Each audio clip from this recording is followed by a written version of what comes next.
Hey, what's up everybody? It's Lids, and we're back for some more of the First Descendant, and it's been a little while, or at least it kind of feels like that. So I'm pretty sure last time was when we were taking our first look at hard mode, and we were also leveling up Valby. Was Valby already level 40?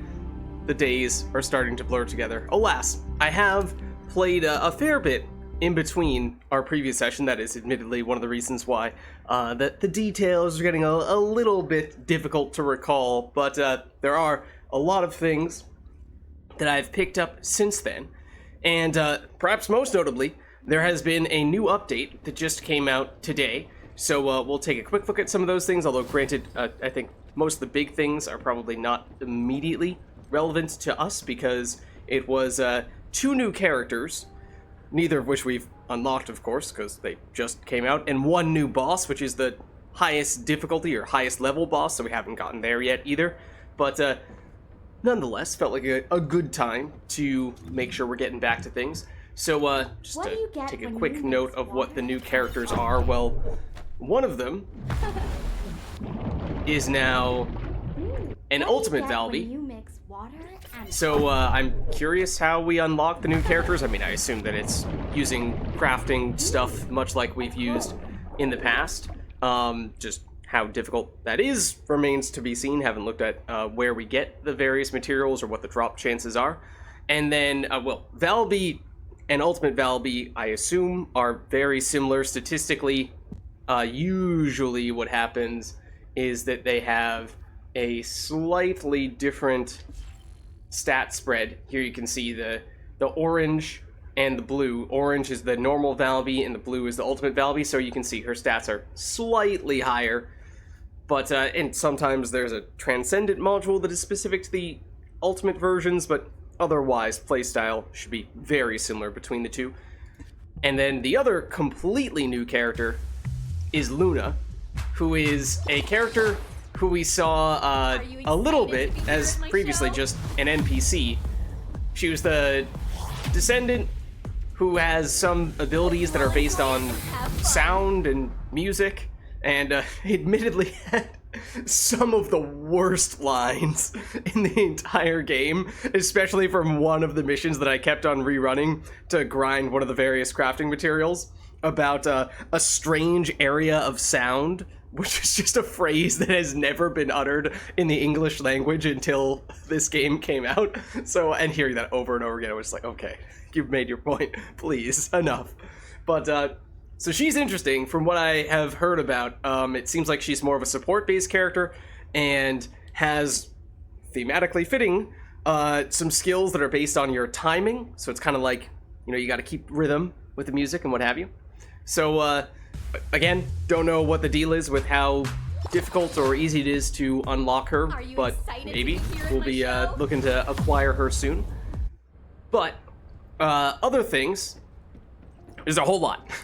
We do have several characters, or at least one character that we have yet to play that we have already unlocked. That one, I suppose. Back to this screen we go. That is Blair. We've yet to play Blair. He will be our first fire elemental character, so from that standpoint, that is good, because if we have specific major enemies who are weak to fire, then we do not yet have anyone who's leveled up and ready to apply said type of damage.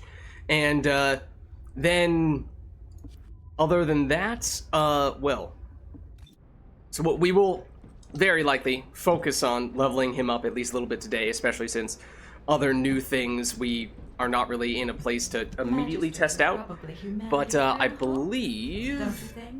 Yes, I also, in between streams, finished all of the crafting materials for Enzo, who is a character that we haven't really talked about much, because he is a new character that was not in any of the betas, so I had not played him before, and didn't have a great sense for what his specialty was, so I didn't really put an emphasis on targeting him, but have later learned that he is especially good at those creepy crypto dude encounters, is what we've been calling them.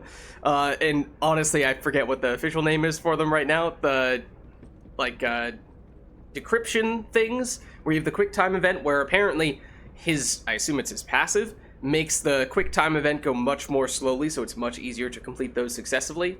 So from that standpoint, he does have an overarching sort of meta, or well, not meta from a gameplay standpoint, but from a grinding resources standpoint, a use case to have. So wanted to make sure we got him going. So don't know how much we're going to play him today, if at all, but he has been acquired. And then Glay, the character who we had previously spent a ton of time trying to get all the grinding materials for, because she is a fantastic character, the best bossing character by a wide margin by most accounts, and therefore one of, if not my favorite character to play, tied with Valby, at least based on my experience from the betas. So was very much trying to target her, but had issues with it because there were a bunch of things that just had really low drop chances, and it wasn't until I realized that now that we do have access to hard mode, there were some areas that had higher percentage drop chances of getting the materials to craft her. So that, once I realized that, went much more quickly.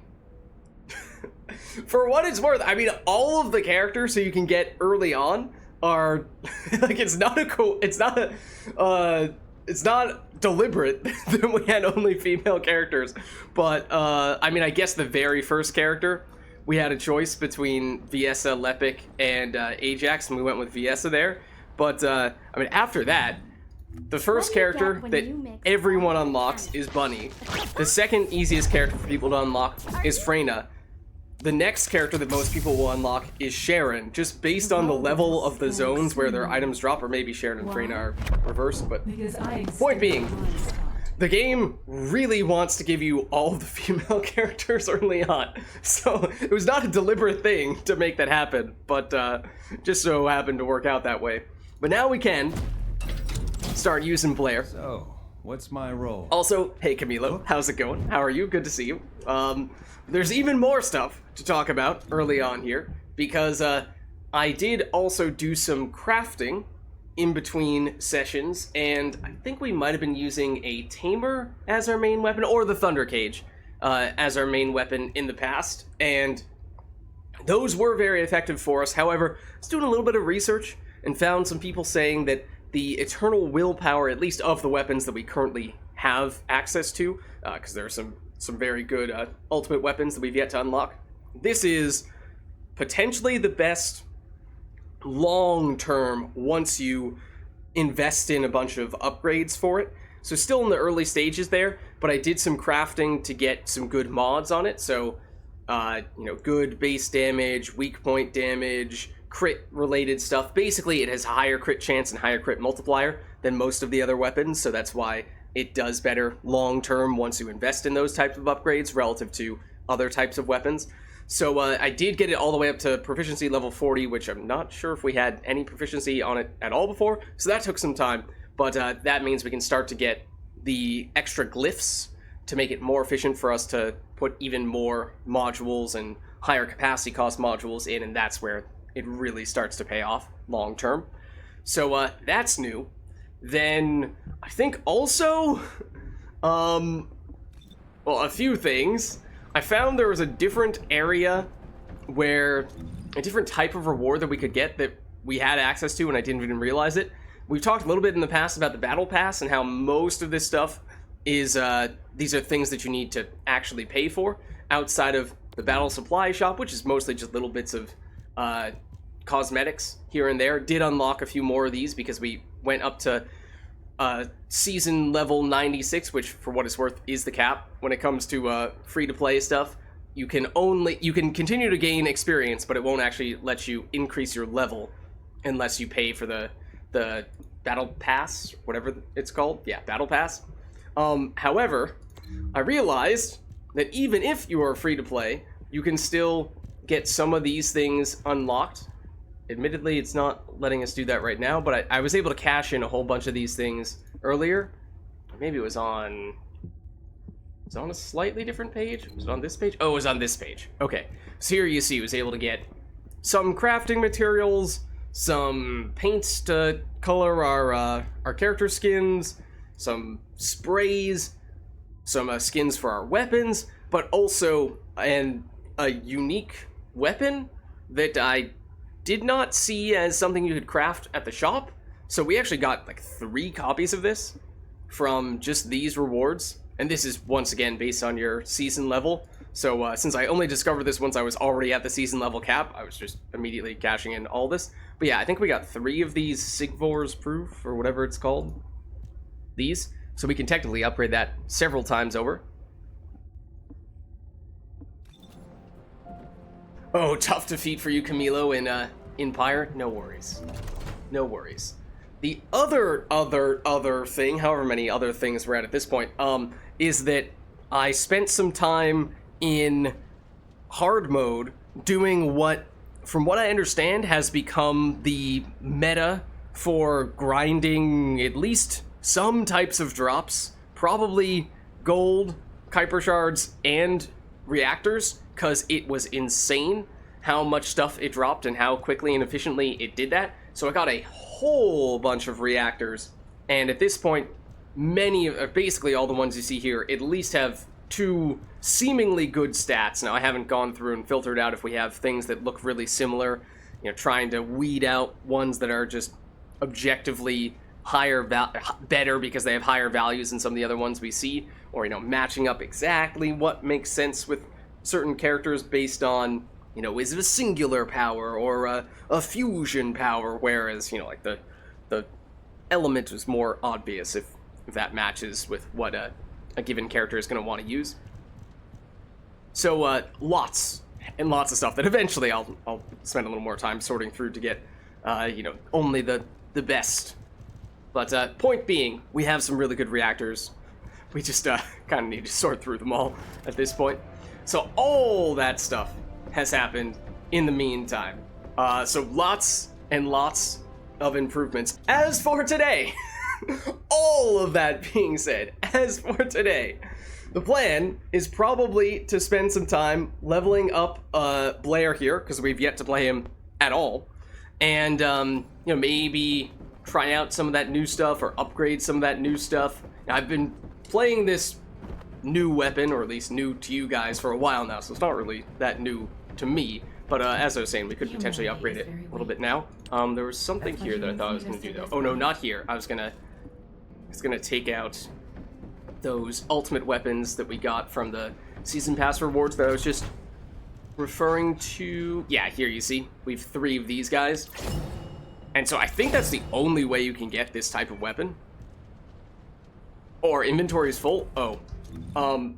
So, remember when I said that, ooh, this half decent stats. But remember when I said I was spending a little bit of time doing a type of mission that apparently is extremely efficient from a grinding standpoint? Yeah, I may not have emptied out my inventory after the most recent run of that stuff, because it is so efficient that in the span of about 2 minutes, you will get enough loot to completely fill your inventory, and then the loot will just keep on coming in. So it is insane how good it is, and it was something that the devs had alluded to on a few occasions. This is potentially decent. This is kind of what I was referring to in the past, for what it's worth. Like, this is technically good. It's an electric reactor.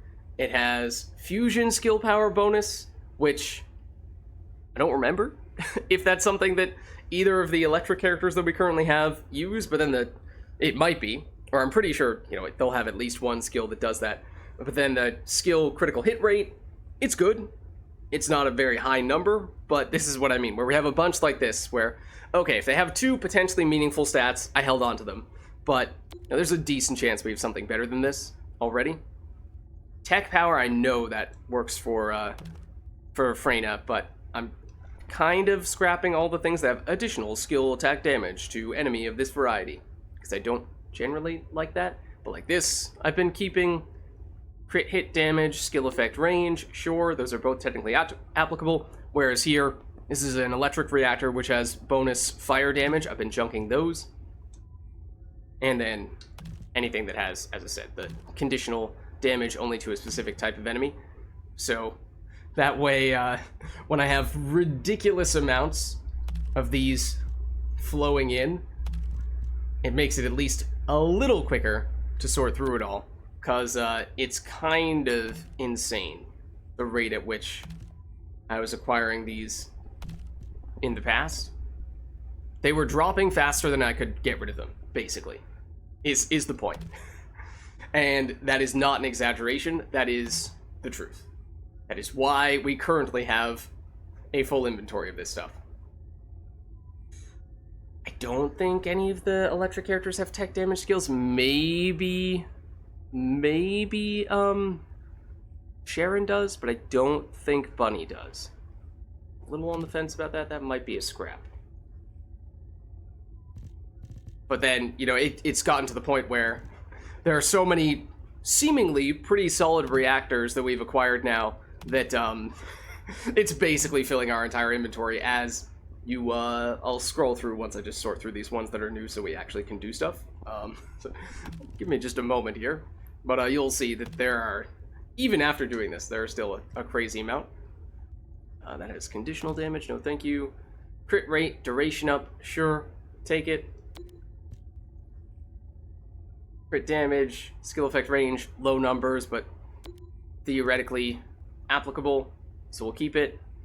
Junk you, because the element doesn't match up, Okay, so that's how many reactors we have. And that's after I've been aggressive, scrapping a whole bunch of them. And even after I scrap all these, look at how many we have with the little heart symbol. These are all ones that have stats that I've thought are at least decent and match up with the type of reactor that it is. So it's a ton. It's a ton. So now that we have at least created enough inventory space for us to do something, let me now get the last of these guys, and we'll do the upgrades to the unique ability. I don't even know what the unique ability is, though. Let's take a look. So this guy is the ultimate launcher with Mad Bomber as the name of the ability. Okay, what does that do? A weapon that came about when a single Descendant succeeded in duplicating a launcher developed by the Vulgis Sigvor. Oh, that's probably the name of one of the bosses, but I don't remember him. Sorry, dude. You didn't stand out enough. The built-in sticky bomb causes an even bigger explosion. Ooh.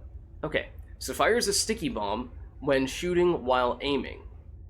The launched bomb will automatically detonate after a certain period of time after sticking to an enemy. When aim is cancelled, all attached bombs will detonate at the same time, regardless of whether the countdown has been completed. Upon detonation, sticky bombs will inflict burn on damaged enemies. Okay, so we have fewer rounds per magazine. So I would think you'd need to kind of spam this to take advantage of all those exploding sticky bombs, but we have fewer rounds per magazine, so that's a little bit tougher. Detonation time would usually be 3 seconds unless we cut it off early by stopping our aim. The burn lasts for 3 seconds, deals damage every 1 second, maximum of 4 stacks. Okay, so you can't just endlessly pile sticky bomb after sticky bomb on all the enemies, or at least on the same enemy. The damage... Okay, but this is again where the way that they list the numerical values in this game is inconsistent / objectively wrong in many cases. So firearm damage times 10%, that would mean reducing your damage by a significant amount, which, I mean, but it's phrased as additional damage. So is it actually 110% damage overall? I think that's what they're trying to say. I don't know. I don't know. Additional damage per stack is 13%. I don't know.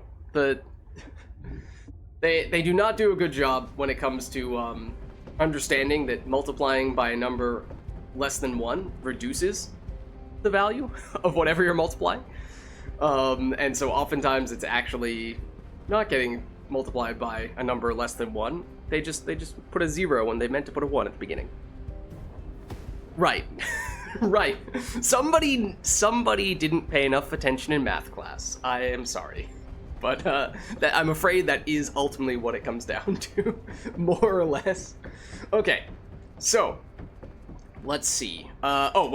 I mean, we looked at it, we didn't actually upgrade it. I got so distracted. Let's actually upgrade that ability, though. So, enhance unique ability. Do we like the mods on any of these more than the other? I mean, realistically, we're going to end up re-rolling the mods on those regardless. So, yeah, sure, you know, why not? We're about to upgrade the one that had the lowest DPS stat. Sure, we'll go with the one that has the highest DPS stat. But again, it's not really going to be that significant when all those mods are going to get completely re-rolled. Okay, we upgrade you, and then we upgrade you again. And so it is reducing the penalty we had for the rounds per magazine. It's increasing the duration of the sticky bomb. That's kind of interesting, because that is actually a damage per second decrease. Because the sticky bombs take longer to go off. Of course, we can manually activate them, in which case it makes no difference whatsoever. But it does, I guess, make it a little bit easier to stack multiple of the sticky bombs. And it looked like it was the first sticky bomb has like a 10% damage bonus, but then it goes up to 13% per incremental sticky bomb. So I guess you technically get a very small damage bonus from incremental sticky bombs. So you kind of want to go with multiple on the same enemy. And then we do, yeah, and there you see it right there. First one is 10%, then it goes up to 13%. So it does benefit you to go with multiple sticky bombs on the same enemy. And we have the option to get more on the same enemy. Because that was something that stood out to me a little bit at the very beginning there. Was the fact that we could only, what was it, apply like 3 on a single enemy. And that kind of felt like, at that point, it's not even that significant to do all that. If you can't apply the unique effect very much, then what's the point of having the unique effect? Okay, so this is the problem, is our inventory, our current bag has 71 out of 100 items because we have so many of these reactors. So I think today we might just cope. I'm going to put this back in. I think we might have cleared out a tiny bit of space just because we ended up sacrificing a couple of those unique weapons in order to make those enhancements. But, I'm just going to basically stash a couple of random reactors. And then, speaking of reactors, perhaps we'll see if we can find a fire one that makes sense for us here. Ideally one with a weapon type that we are currently using. I mean, we could throw on the Thunder Cage instead of this current weapon, although as I was saying, it might make sense to do it, this current weapon, since it is one that you guys have not really seen us use at all. Okay, so we can improve fire damage, cooldowns, crit hit damage, fusion skill damage. This requires a machine gun, and that would mean replacing the weapon we were just referring to. The tactical rifle, I think we can find a way to make that happen. Okay, so let's use you. And then we're going to want to put on a tactical rifle. Maybe we have one in our inventory right now. We've yet to look at what Blair's actual skills are, so of course we'll do that in a minute. But, okay. So I have a few other weapons that had some high rolls that caught my attention, and in some cases I re-rolled them a little bit, just locking in the one value that I liked and saw if I could get any other good stats to pop up, and to a certain extent had success with that.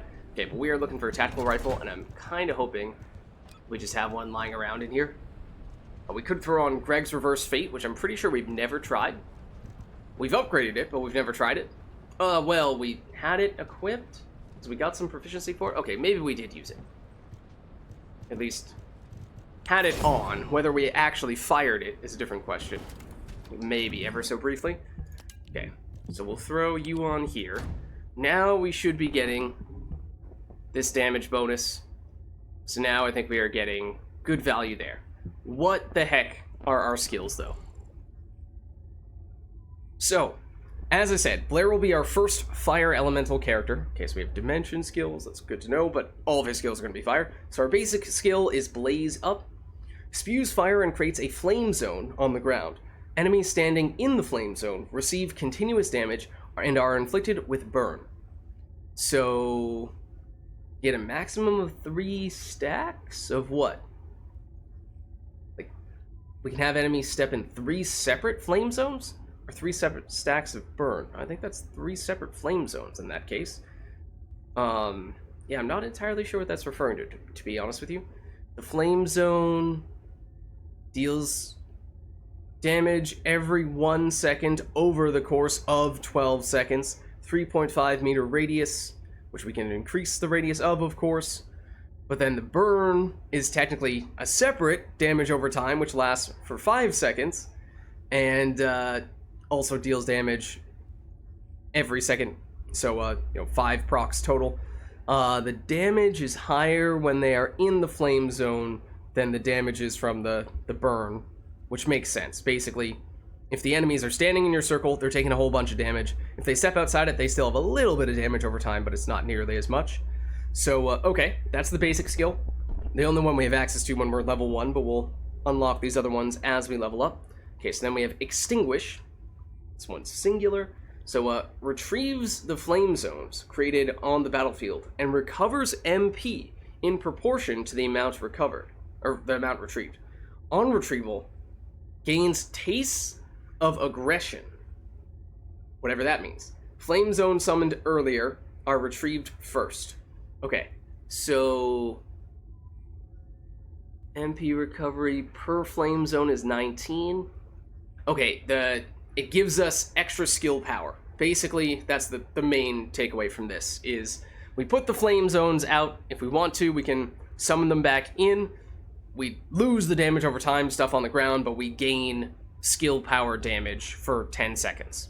So that's the main reason why we would do that. But it doesn't seem like this directly deals damage. It's purely a way to buff ourselves. Then we have Burn Taste, which fires a flame forward, like a little flamethrower. Looks like, yeah. Enemies hit by the flame take continuous damage and are inflicted with burn. So in this case, I think that's much higher damage. Oh, and inflicts damage every 0.3 seconds, so much quicker at proccing the damage. Over the span of 4.5 seconds. Range is only 3 meters, so it is pretty close range, though we can expand that further. And then the burn damage, I think those numbers are the same as the burn damage we saw from the basic ability. It's when they're directly in the flame, they're taking significantly more damage than the other skills.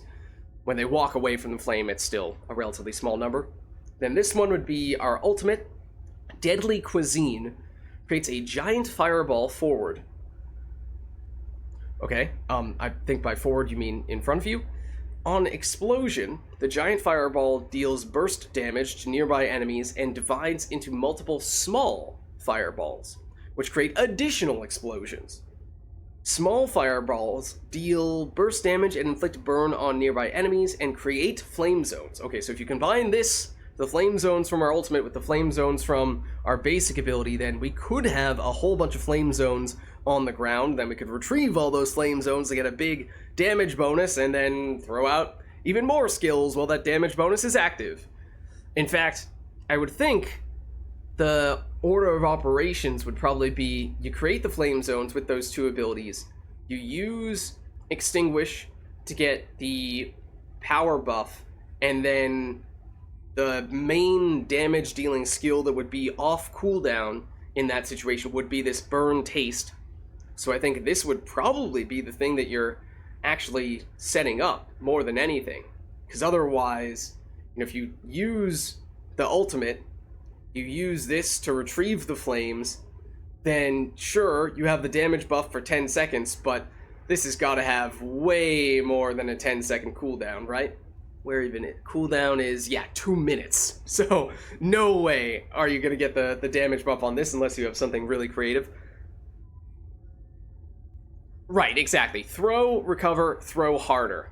Or I think it might actually be use the flamethrower to be the thing that is benefiting from all those buffs. Even if it's a little hard to tell if this is technically more damage per second than this is definitely a bigger area.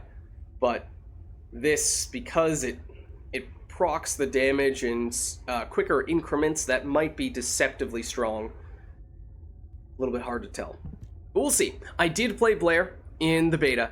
I did not play him a ton, and I was not the biggest fan of him. Maybe that was in part because it just didn't give him really enough time to shine, but He, as you can tell, is definitely a damage over time character, so he probably plays most similarly to a character like Freyna, the toxic character who also has a whole bunch of damage over time, just in this case, the elements is totally different, of course. But let's, before we get out there with him, we should probably throw at least some modules on. So let's get at least some sense of what we want to do here, and definitely, I'm looking for the sub-module before we forget, because I've definitely forgotten at times. It's like Shock Punch or something like that. I do have caps lock on, apparently. Okay, so that gives us 57 to work with. That feels like that's lower than what I've had on other characters. It shouldn't be, but maybe I'm just misremembering. Okay, so that gives us the capacity number we're looking for. Or do we have to do this before it applies? No, still 57. Okay, for what it's worth, we do have, I think, a couple of Transcendent rarity modules for Blair. So these are the ones that fundamentally change the way that some of your abilities work. And if you build around them, they can usually be very effective, but they're usually specific enough that they do require specific planning. You can't just throw them on and immediately get huge benefits from them, at least in most cases. So, like in this case, significantly increases the damage of our ultimate, the giant fireball. When the fireball explodes, small fireballs and flame zones do not spawn. So that's actually a perfect example. So, higher pure damage directly from the skill. So from that standpoint, great. Good upgrade. However, downgrade in that it does not create those damage over time zones on the ground, and that also means we can't use that to set up our extinguish to recover all those flame zones and get as much passive damage boosts from that. We'd just be relying on this blaze up to be our source of flame zones.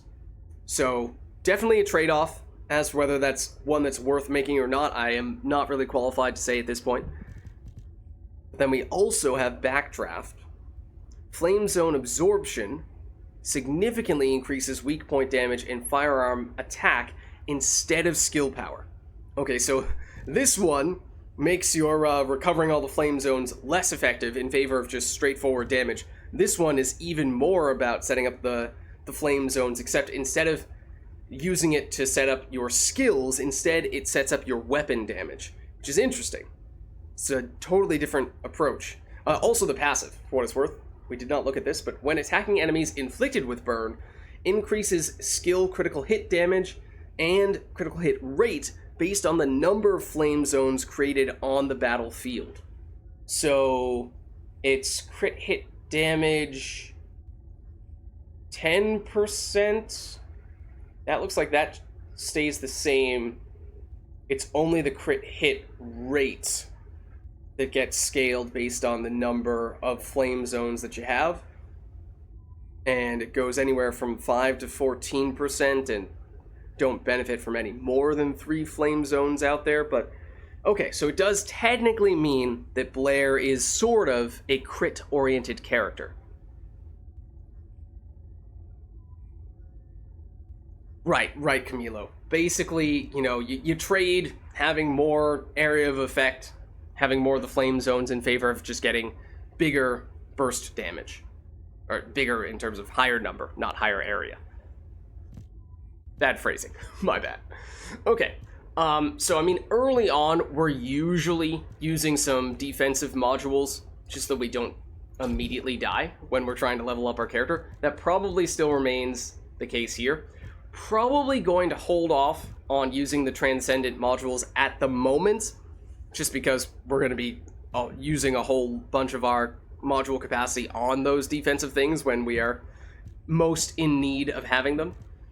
So like probably both the extra HP and sure, why not the extra defense as well.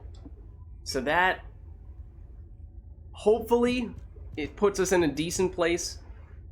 Now, I mean, this technically does give us both some area of effect and some defense, which is kind of nice, so we're not exclusively doing defensive stuff, but you would think that long term at least, we would probably benefit from scaling crit on our powers at least, because our passive works well with that. Potentially power duration in order to get those flame zones on the ground lasting for long periods of time, or if we call them back, I assume that also increases the duration of our damage buff. So that would be good.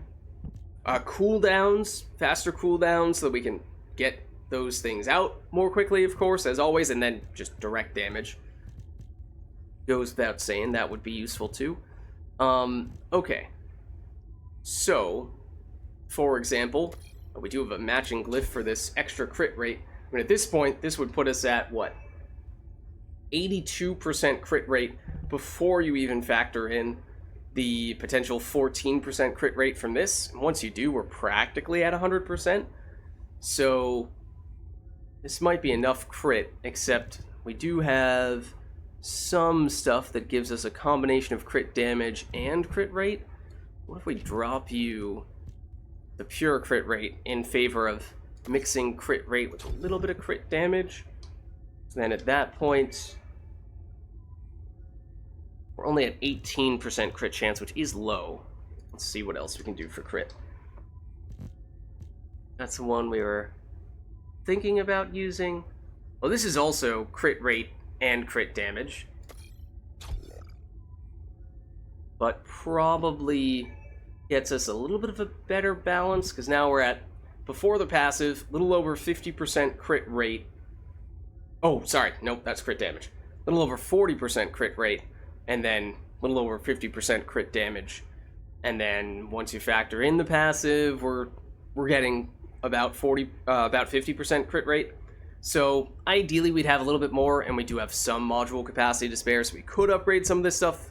But I think we might just keep it as is for the time being, because I'm pretty sure upgrading these things will force us to unequip them on other characters. And I would like to get into the action, because my backdraft is the one that makes the extinguish do something different. Yeah, I think that was the one that gives us the weapon damage instead.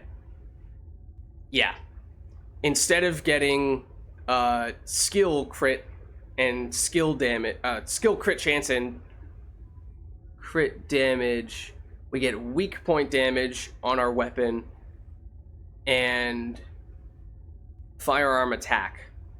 It doesn't tell us what the percentages are, so that's a little hard to get a feel for just how useful that is. But it basically turns us from more of a power-based character into more of a weapons-based character, which does intrigue me. I feel like that does have potential. Obviously, benefits even more if you have a really good weapon that you like using. And as a level 1 character right now, that is probably technically preferred. But, you know, we'll start with a relatively basic setup for the time being. Makes no sense as the meaning of backdraft. Right? Yeah, I think that's right.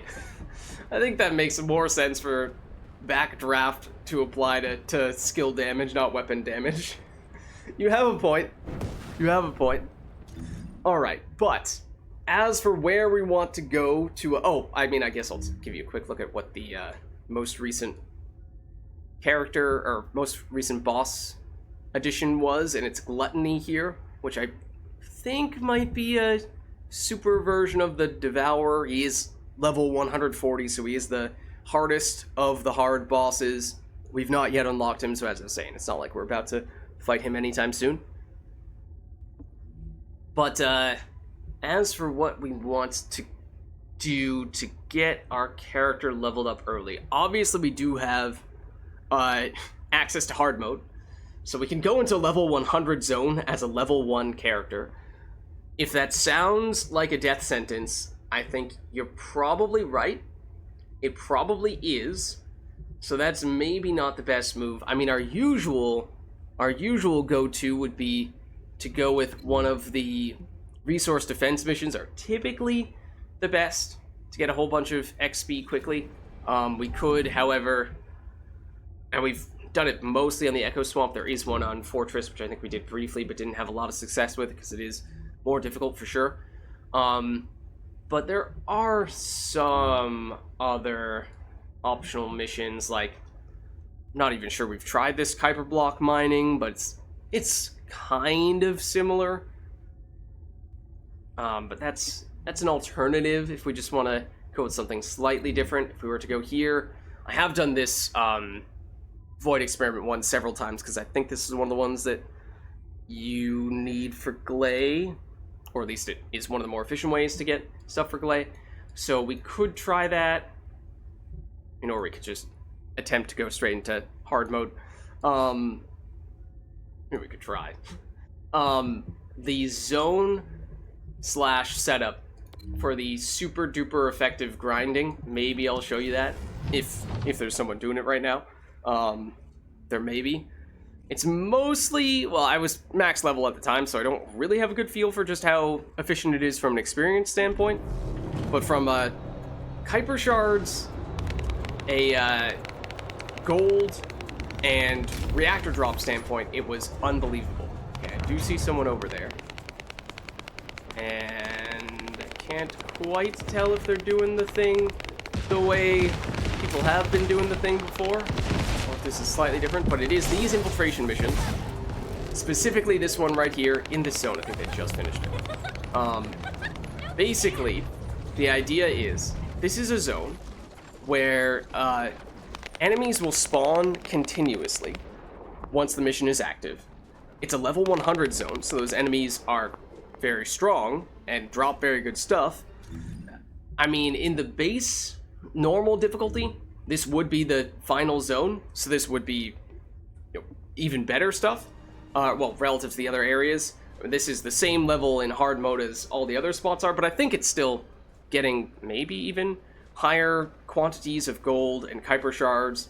So the most efficient from that standpoint of all the various infiltration missions like this. So I assume that's why people do it in this specific location. But people will do it just enough to get to the stage where enemies continuously spawn. Usually what you'd have to, so you have to destroy the little these things on the side here. Jump in and probably immediately get killed as soon as an enemy looks at us. So we'll destroy these things. And then that will make the enemies, including this boss, well, the boss will spawn in, but then other enemies will continuously spawn in. And what people would usually do is they would deliberately not kill the boss. They would wait for this full 2.5 minutes just farming kills on the basic enemies, because they'll spawn for that entire duration. People don't even care if they actually finish the encounter. They just do it for non-stop gold and Kuiper shard drops and reactor drops, and I mean a little bit of weapons as well. But they'll just run around in circles with characters who have damage over time skills usually, or skills that deal damage based on where they're running. So that's why Bunny could potentially work, although really it's Valby who I think people have been doing it the most with, because with her skill that increases her movement speed a bit and creates the puddles everywhere that she travels, if you have permanent uptime on that, you can quite literally just go in circles around this area, leave that damage over time on the ground, kill the enemies more or less as soon as they spawn in, and do that for the entire duration of the mission. And usually these missions would have a 1-minute cooldown, at least if you succeed with them, which we did on this occasion, so that's why people had to wait a little bit. But if you fail it, you can just keep on doing it repeatedly with no cooldown. So there have been some mentions of that approach in various developer like patch notes, and I didn't really make that much of it at the time, or I mean I just assumed that okay, like this is whatever people have figured out to be one of the most efficient farming methods, but I hadn't seen it for myself, I hadn't tried it for myself, but it was alarming. Like this is a little bit of a sense for what it's like, in that, you know, we could just run around in circles and pick up all the loot that our teammates are making drop from all the enemies they kill along the way. We also got amorphous material from that for future crafting purposes. But in this case, our teammates did kill the boss, so they ended the grinding session early. And getting a continuous flow for 2 minutes straight, 3 minutes straight, is actually insane. How much that starts to add up. So that's the gist of it.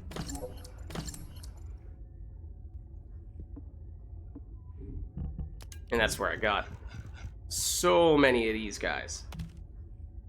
So much so that, you know, in this case, we're getting much less because it was an abbreviated version. That one's decent.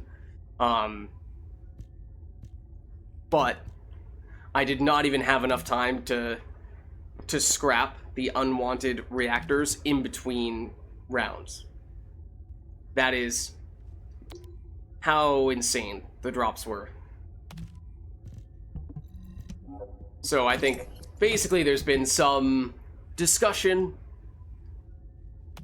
from the devs, more or less saying like, hey, you know, we might not let this continue to go on as it currently stands. Well, that's not terrible. We might not let this go on indefinitely because this is maybe a little too OP, this setup. But I think they said that at least for the time being, they'll let it slide. So that's a ton of MP stuff. That's a little tempting to keep just for that reason. It's kind of relevant for Valby.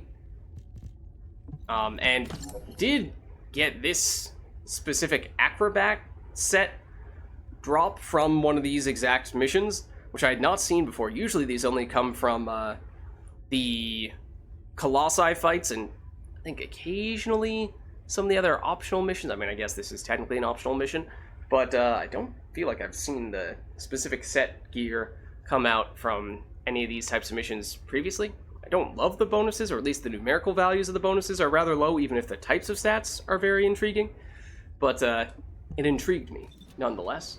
So, anyways, wanted to at least give you a sense of what that's all about. So, we don't have anyone running Valby right now, so it doesn't seem like this is really the setup that I was talking about. It's a, you know, simplified version of it. Those people might actually be more concerned about getting the amorphous material drops and killing the boss rather than just farming non-stop resources.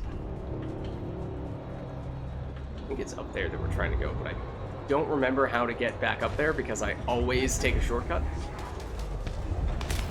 I think it's around this way. Okay, we'll hop back in briefly here. Let's do it again. But also, fewer enemies. What? I swear there's. Yeah, okay, there we go.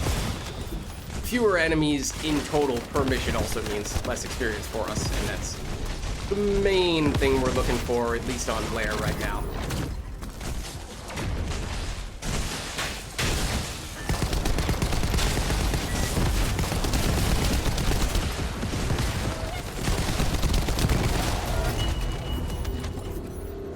Okay, so I don't think this is the best thing for us to be doing at this early stage. Probably does still make sense for us to go into one of those other more grinding-oriented, or level farming-oriented missions. So we could try the fortress resource defense. I don't have the highest of hopes for how successful we'll be there. Let's see, we picked up a little bit more stuff there, probably not a ton, but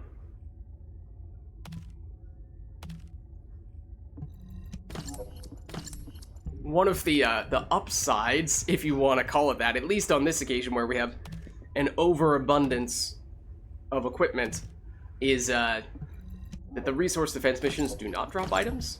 So usually you would think that's a bad thing, but in the interest of not having to sort through a bazillion things any more so than we already have, might not be a terrible idea to deliberately do a mission that just drops gold, and that's pretty much it.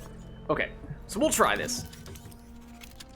I think, you know, we are gonna get killed a lot if an enemy looks at us, and I don't even think I'm not sure we've ever made it to the first threshold, the first checkpoint on this mission. We have many times before for the other ones, but this is the most difficult version of this mission. But for sake of variety, trying to go here rather than the ones that we've seen a whole bunch of already. I haven't tried this one nearly as much as the others, though, so that's another reason for it. If we had given it more attempts, and if I had done it in between streams, which I don't think I've done at all, then maybe would have pulled it off at some point. Let's see, we have a level 37 Balbi, level 40 Enzo, level 20... Is that Ultimate Balbi? The Ultimate characters, I still can never tell which one is which, with their masks covering their face, and the fact that they've recently introduced a new one does not help that.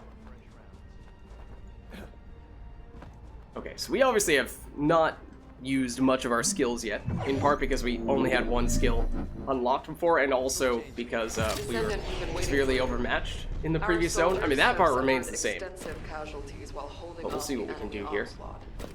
These resources were seized from the enemy fortress. They must be transported safely to Albion. There's... Oh, the flame zone... Okay, interesting. I thought we aimed it where we wanted it to go, but it seems as though it just drops at our feet. Oh, can we... Oh, hold on. Okay, we are allowed to have multiple of them down at the same time without waiting for cooldowns. We can basically just have them all right there. Now, they technically should still be doing good damage, even if we're only level 1, or at this point, actually, level 3, because the damage is based on our reactor, and our reactor is not level 1, it is level 100. And we made at least some effort to match it up with specific types of skill categories that apply to us.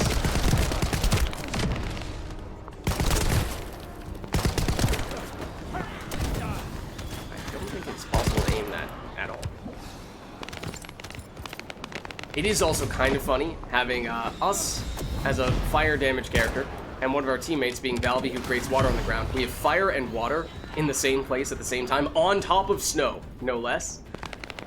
So, you know, does that make any sense from a physics standpoint? No. Would that be physics? I don't know. Probably, kind of, sort of. You know what I mean. Scientifically, it makes no sense. Thermodynamically, it makes no sense.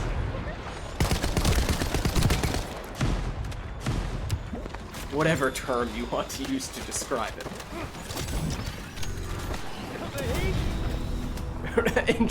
In truth, you know, in just about every category of science, it doesn't make much sense.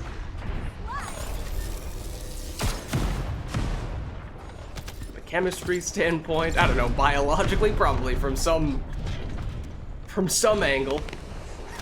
Does it make sense for us to be able to shoot fire and water out of our bodies? No. Okay, from that standpoint, it doesn't make sense biologically either. Okay, also there's no one over here. This is maybe not the most productive place for us to be. As for this weapon, we haven't really talked about what it is like. It is a, technically, assault rifle, I think is the category for it. So it's fully automatic weapon. It does not have as large of a clip size as the tamer weapon that we were using a little while back. It has probably about the same clip size as the Thunder Cage. It, as we were saying before, has good crit chance and crit scaling, especially with the mods that I rolled on it and the upgrades that I was looking to, or the modules that I applied.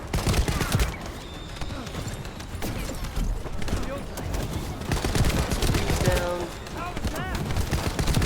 We are actually getting hit and surviving, just barely. Famous last words, of course. Damn it. But the accuracy / recoil are probably the things that I'm not the biggest fan of on this weapon, because it is not super accurate, or at least the recoil makes it feel as though it's not super accurate. So, you know, some of that is, of course, just getting more used to the skill, or rather used to the weapon,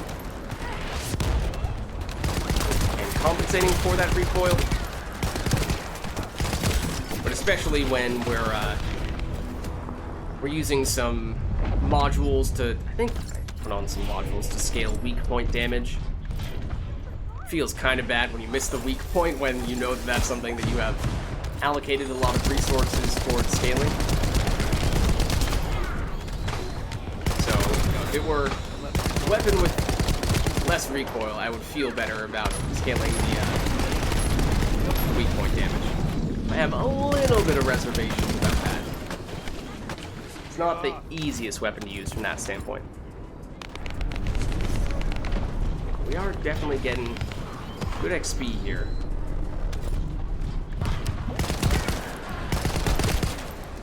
We've leveled up enough times now that we theoretically have a little more health. So this, oh, I thought this was where they were all spawning. No, they're all spawning over here. Just throw the fire on top of the water. As we were saying before, it makes perfect sense. Don't question it at all.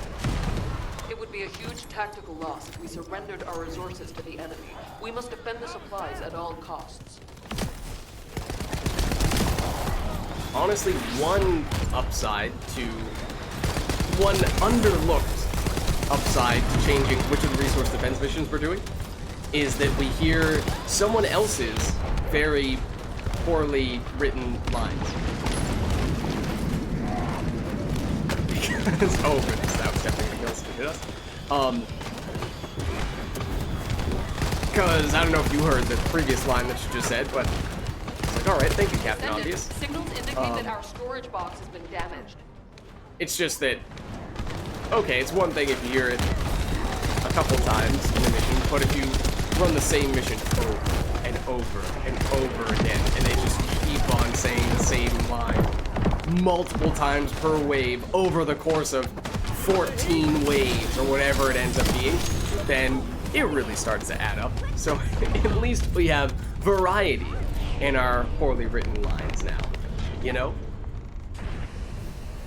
And that's a good thing, I guess. At least in a way. Okay, so we've created these little fire spots on the ground. You know, we'll put them over here, just in front of the place we're trying to defend. But we can bring them back like this. Okay, that's what that looks like. And it theoretically is to set up this flamethrower.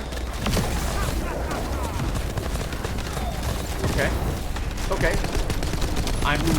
My first reaction after at least using what is, you know, our first real combo with those skills is that I feel like duration is going to make a big difference.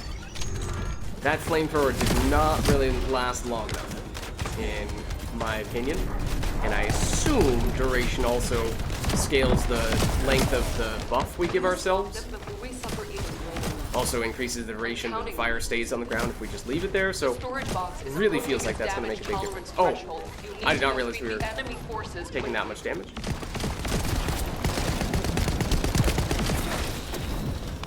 Rather than actually make it.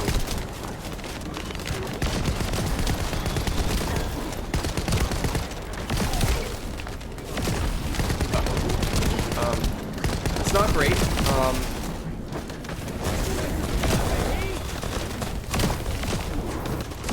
Please, can you stop attacking? Also, where are you attacking from exactly? Oh, how about right here?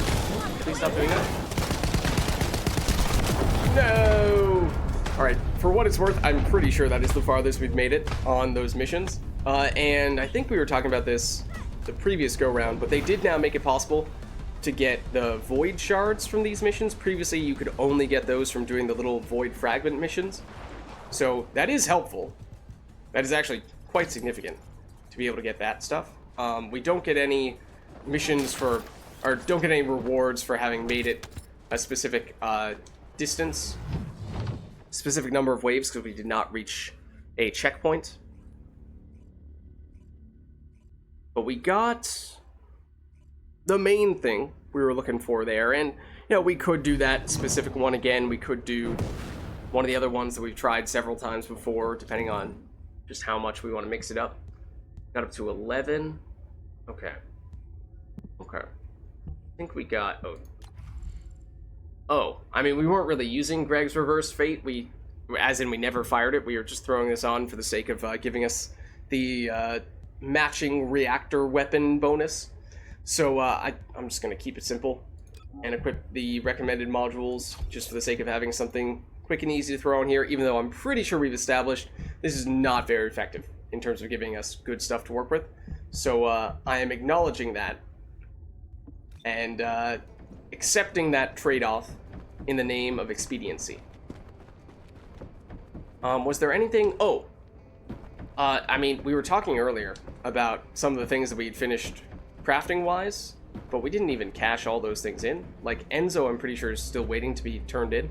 So even if we don't play him right now... If there's something you need... We should probably do that. Oh, and we also got a final masterpiece. Had all the pieces for this. I don't remember if this was one that we already had at least once before, or if this is our first time getting this. Might be our first time with this weapon.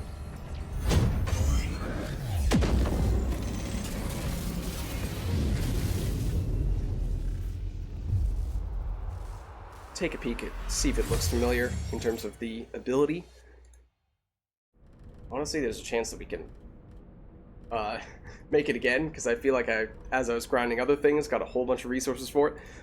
At least this one, I got a whole bunch of. And then you...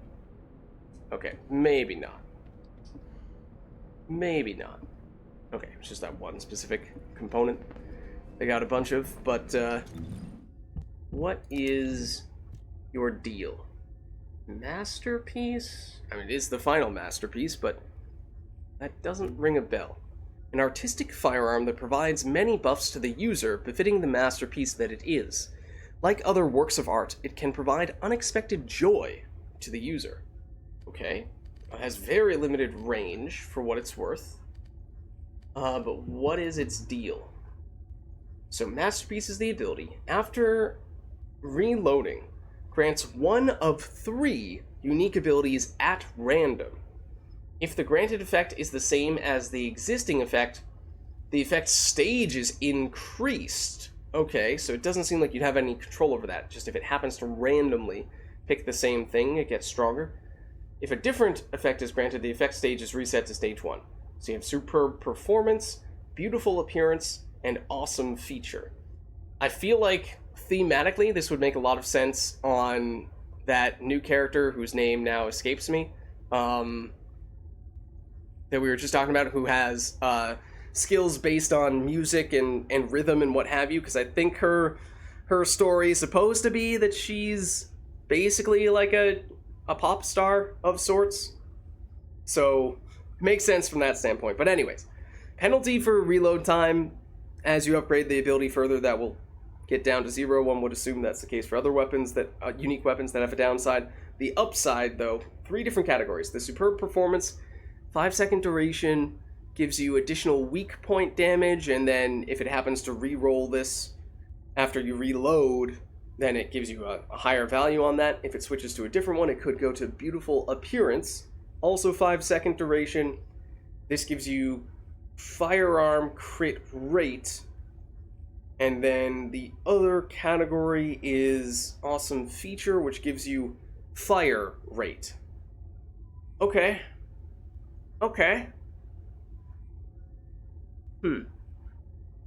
That's... I mean, obviously in this case, you like the crit stuff. Fire rate works with just about anything. And then the weak point damage, it's a little bit specific to a certain type of playstyle, because especially given how we were seeing the effective range is very, very close range.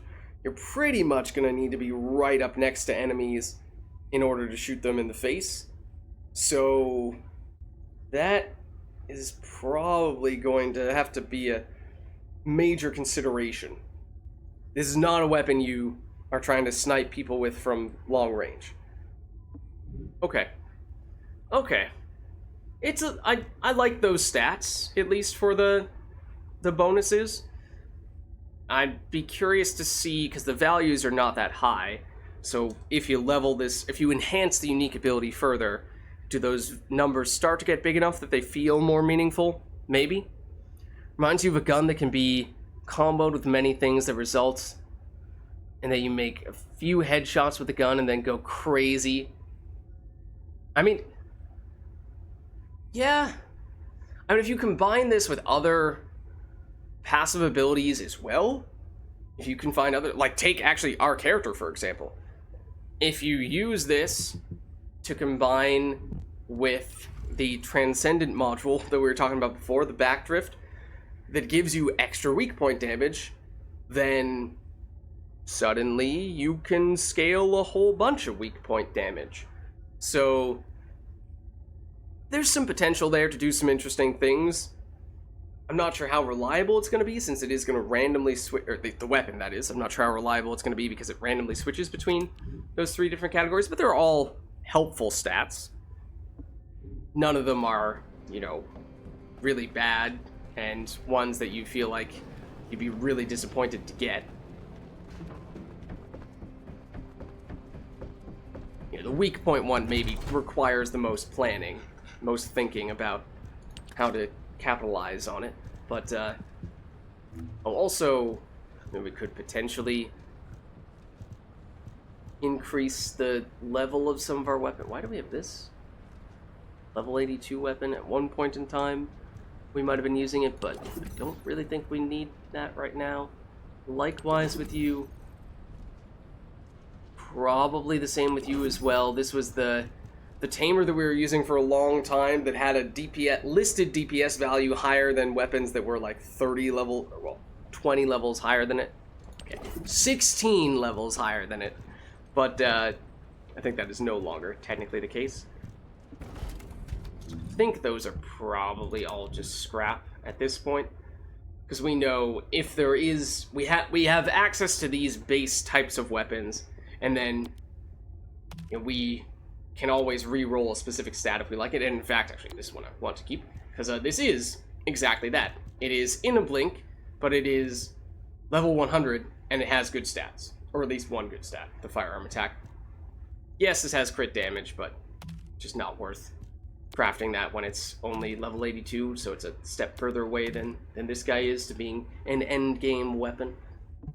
So just trying to find as many ways as we can to clear out a little bit of space, because we are rather space constrained at the moment. Just dump. Like, Eternal Willpower is the weapon that we're currently using, and I just got a few other ones that had 1 or 2 good high stats, and held on to them thinking, oh, maybe I would prefer prioritizing this stat instead of this stat, or whatever it might be. Okay. So, that was the unique weapon that we picked up. Oh, there is also Enzo, as I was saying, which I mean, we were kind of making a point before of only unlocking the character right when we were about to use them for dramatic effect, but in the name of giving us more space to do more research, rather than just clogging up this spot with something that is already done. We should probably turn him in now. I'm saying this in part because I've had him ready to redeem for about 3 or 4 days now. So that has become a factor. And I'd like that to no longer be the case.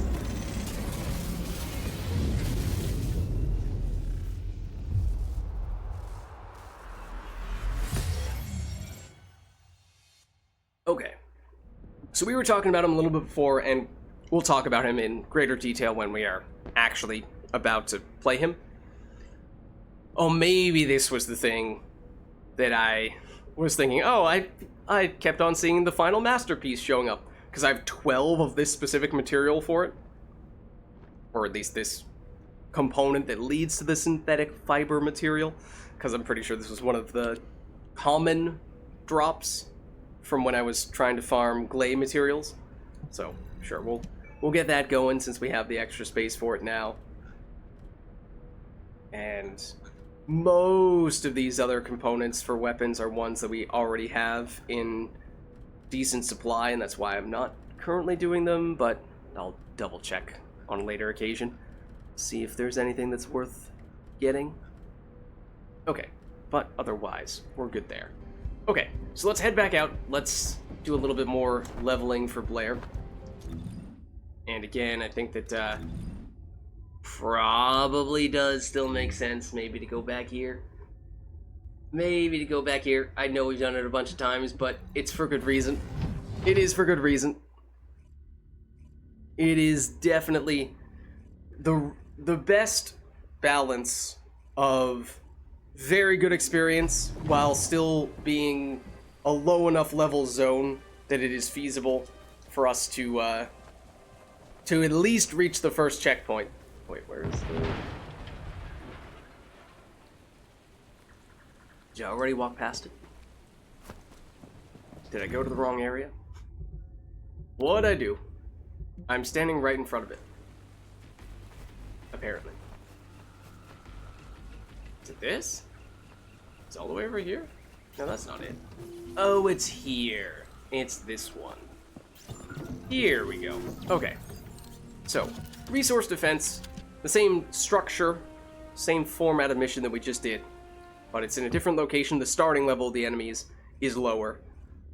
So, it might not quite be the same amount of XP per unit time, but we can do it in longer stretches and get to checkpoints more reliably, so we at least get some of the drops from that stuff, although, of course, it's mostly here for the experience and some gold along the way. The gold is definitely lower than it is from the higher level zone, but it's still decent from that standpoint. Yeah, I mean, I guess we could... Well, the first spawn is here. I've done this mission enough to know that. Now, granted, I'm a little preemptive still. This to recall them in time to do this, to flamethrower you.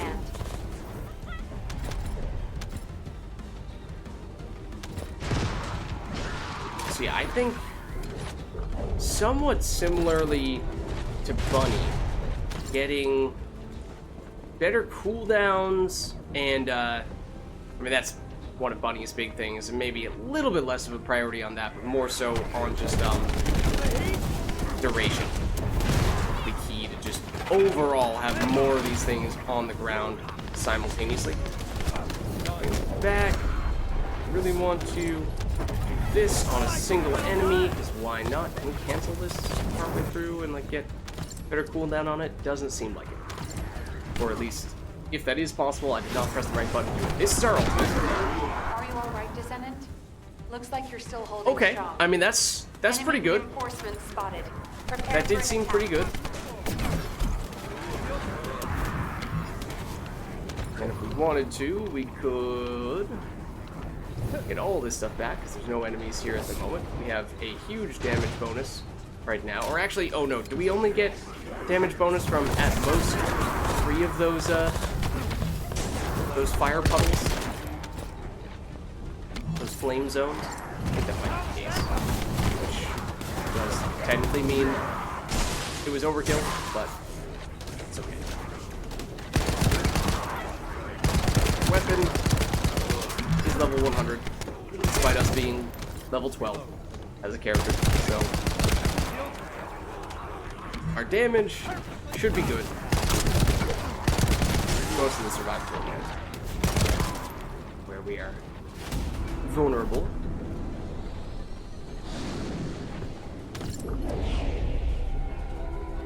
But level 32, 40, and 37 is the team that we have here. So from a survivability standpoint, we should be half decent. Okay, I need to press the correct buttons, first of all. That would be helpful.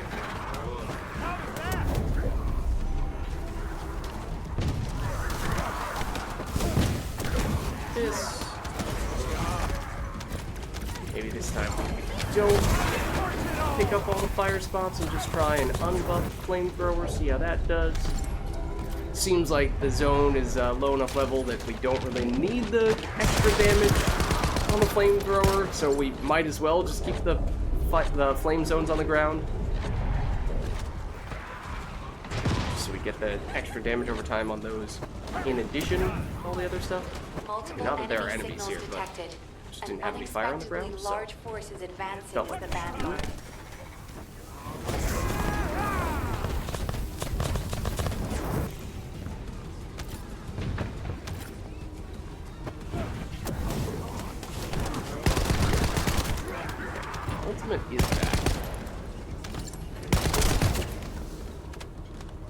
thinking with 30 seconds left in this wave, we might just use it for the start of the next wave. Might be the best way to take advantage of it.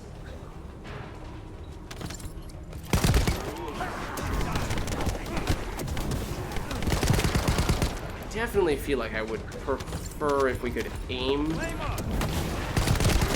those, the flame circles that we put on the ground, because I might not necessarily want to put them that far away from where we're standing, but having to put them right on top of us is a little inconvenient. Okay, so I'm going to use the ultimate. Oh, I was going to use the ultimate for that group of enemies that just spawned, but we had our Valby teammate who said, you know what, I'll pitch in. It's okay, don't worry about it. Maybe we'll wait for this. That is aimable. And if we had big duration, then we could just have that fire take care of all the enemies there and walk away, which would be nice. You just have lots of large areas of effect with huge area of effect damage with huge duration, so you just control many areas at once, regardless of where you're actually standing, which is something that we eventually, after experimenting a bit with different Freyna setups, we were able to do. That might have, to a certain extent, been just me messing around with different modules off screen. But as I was saying, it's a little bit similar, the playstyle between Freyna and Blair, which, granted, given how, as I was saying previously, Freyna was one of, if not my least favorite character, maybe explains a bit why I was not the biggest fan of Blair either. Although, one of the reasons why I don't like Freyna much in particular is I think that her ultimate is really unsatisfying. And the same cannot be said for Blair. His ultimate is definitely cool. It feels way more like an ultimate than Freyna's ability does. Freyna's feels way too much, to me at least, like it's just your basic weapon firing. It technically converts your weapon into a new super poison weapon. It looks a little different, there is a little bit of an animation, but it just doesn't feel satisfying at all to me. The way that an ultimate should feel.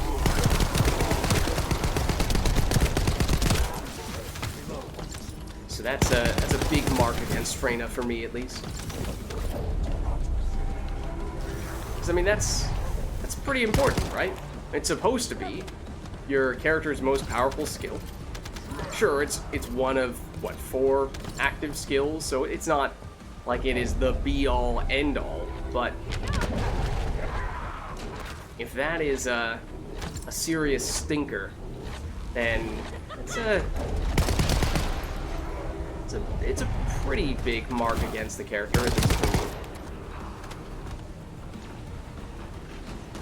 There are lots of people over here. I'm sorry, Descendant. No time to catch your breath. Especially if you have another character who's very similar to Freyna, at least playstyle-wise, like Blair is, and but has a much more satisfying ultimate. So why play a less satisfying character when I can just play a more satisfying character who does very similar stuff? Main difference, of course, being Freyna is toxic elemental and Blair is fire. State the obvious.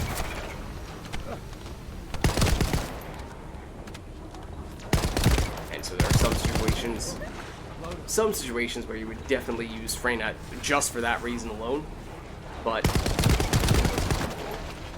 if given the choice in a vacuum, there are not many times when I would pick Freyna for that reason.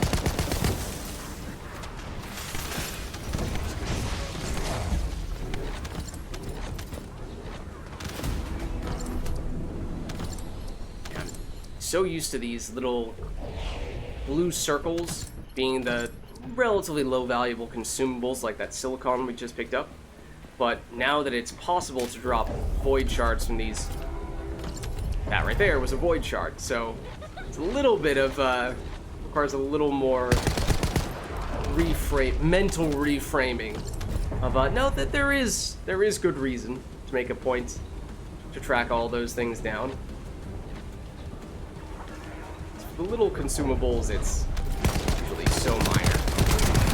It's not making much of a difference. Okay, apparently we had a daily for that. Sure, we'll take it. There was a time when you let me know what's really going on below, first of all. But second of all, there was a time when I was spending a lot more time and effort trying to get all of the dailies done.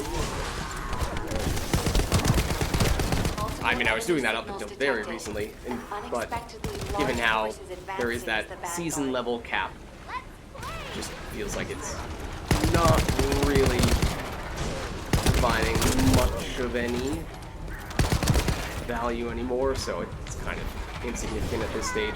There's still some of the longer term missions that give us a little bit of those coins that allow us to unlock more of the cosmetics.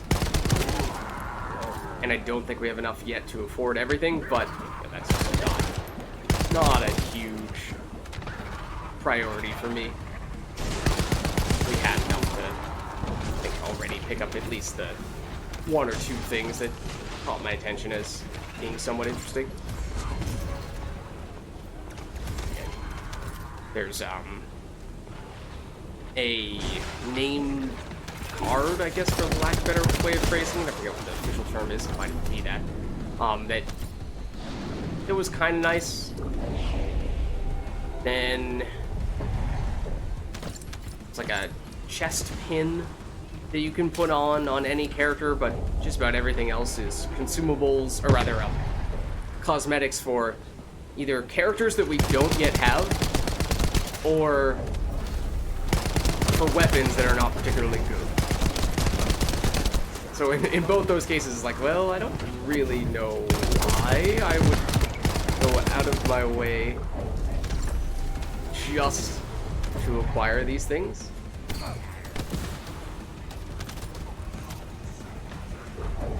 If it happens as we're just going about doing our business, then no problem, but probably not worth making a dedicated effort for that stuff anymore. At least now that we're at that level cap. For free. Not necessarily convinced that it is worth purchasing that stuff with real monies, but that's I'm sorry, a different Descendant. discussion. No time to catch your breath. We have more enemies coming at us. Watch the floor. Oh.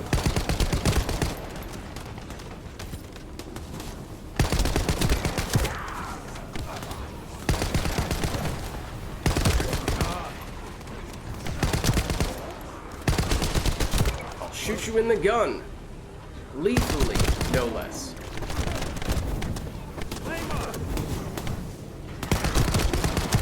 Oh, also, one of our characters' lines is Flame On, which might not mean much to people nowadays, but, well, I mean, that was the line for, what, the Human Torch? Fantastic Four character, which, there was a movie that came out about the Fantastic Four, what, 10, 15 years ago, maybe, at this point, even? But I don't know if that line is specific to that movie, or that's probably originating from the comics, I imagine. I cannot say that I have read said comics, though, so I cannot speak to that definitively. Point being, though, it's a reference to that. Or a blatant, unacknowledged, or uncredited ripoff. How dare they? That was a whole bunch of void shards. I wonder if the rate at which they drop increases as time goes on, because noticing them pop up a whole lot right now.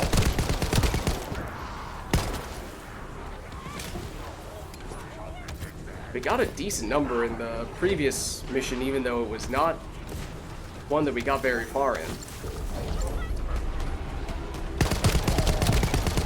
Are you all right, Descendant? Looks like you're still holding strong. Enemy reinforcements spotted. Prepare for an attack. Oh, hello. I just found... Oh, you're the boss. Mini-boss. It's like I just so happened to be heading in this direction. I thought it was just a random enemy who happened to be right in front of us. Okay. Happy coincidence. Did not realize it was going to be the single most significant enemy that we've had thus far in this mission.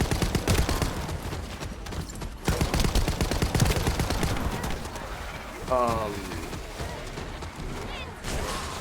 lot of enemies right there. Love if our basic ability could go with range, so we could throw it right after those guys. Maybe we could do this.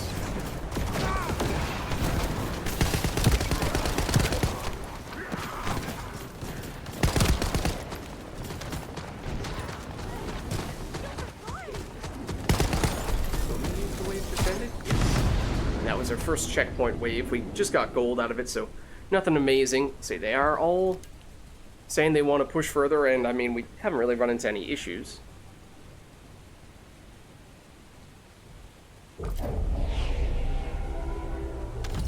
Right, like that's definitely not that obscure of a reference, at least amongst superhero Marvel slash, well, what? Fantastic Four, I don't know what original, it's Marvel, right? It's its own, technically, like, separate thing, of course, but I believe it is at least currently owned by Marvel. So many of those things have been passed around from one company to the next, as in many cases, there were times when various franchises were not doing particularly well. At one point in time, at least, even if it is technically kind of sort of in its own universe. Yeah, right, because Mr. Fantastic makes an appearance in the which one was it? The Doctor Strange movie. No time to catch your breath. We have So more that would enemies coming at us. be Marvel in that case. Okay. Just making sure. I'm not completely making that up.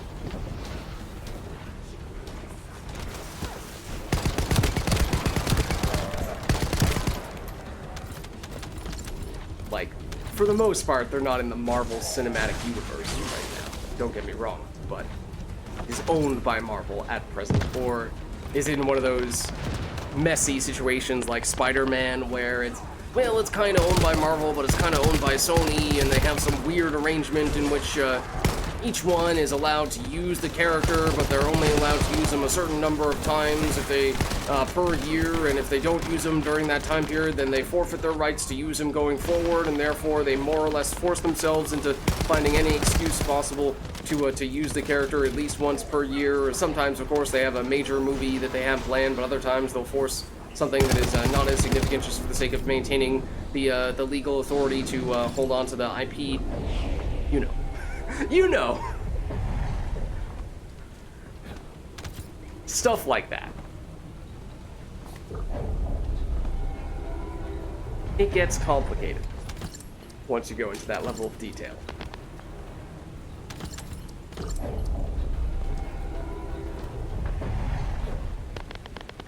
Pretty sure it's from DC?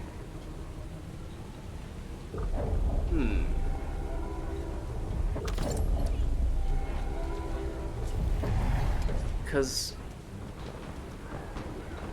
I mean, definitely had a little, I mean, not full-blown Fantastic Four, but one of the characters from the Fantastic Four has now made an appearance in the Marvel Cinematic Universe. Technically, you know, very briefly at that, you know, I'll avoid spoilers in case no one has seen the most recent, I think it's the most recent Doctor Strange movie. It did come out several years ago at this point, I think, but I'm really tempted to discuss further because, well, I'll leave it at that, though. I'll leave it at that. But point being there is that that gives me reason to believe that it is if not outright owned by Marvel, in one of those weird legal situations where they have at least the rights to use the character a little bit. The characters.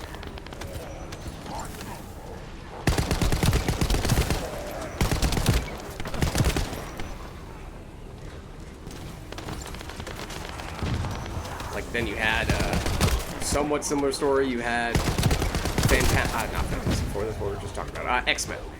X-Men, which I think Marvel sold to Fox. Sold the IP to Fox for a little bit, because Marvel was on the verge of going under. But then they recently kind of, sort of, if not outright, got those rights back, and that's why you just got the Deadpool Wolverine movie, because previously that was not possible from a legal standpoint to combine those two intellectual property franchises.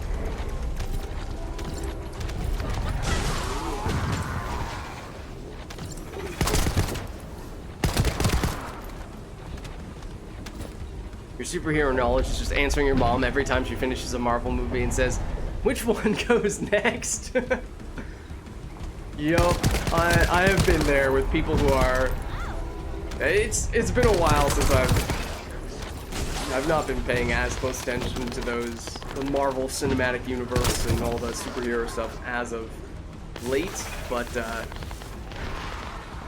there definitely were times where I was on the more knowledgeable side, at least.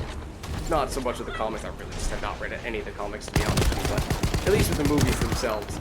So I've definitely had times where I'm the person who has to explain, okay, this one might have come out before, or this one might have come out after this one, but technically they went in a slightly different order from a movie timing, or from a in-game... Okay, I'm totally butchering this entire analogy. Let's restart from scratch. Shall we? Redo. There are times when I've been the more knowledgeable person watching the movie and had to explain how the order in which the movies were released is not necessarily the order in which things are supposed to happen in the Marvel Cinematic Universe, as counterintuitive as that might be. And so having to explain the connections between the different movies and why this person knows about this thing but this person doesn't, and this thing has happened already but this thing technically, even though we know it's going to happen, hasn't actually happened at the time that we are watching this movie take place in. And so, you know, it gets complicated. Such is the way of things when you try to combine... How many movies are there in the Marvel Cinematic Universe at this point? A lot. A whole lot.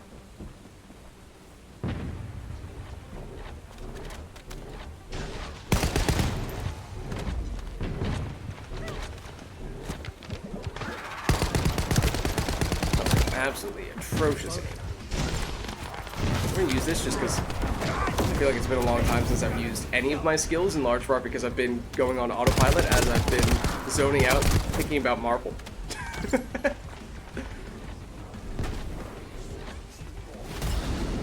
Okay, apparently that was a checkpoint wave. We did get one of the amorphous materials, so that is one of the slightly rarer drops.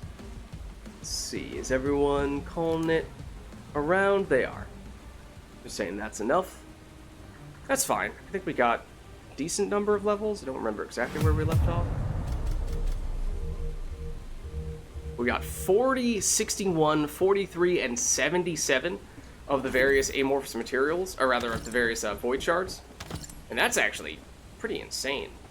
That's really good. And in fact, you know, picking up a few more right here, right now.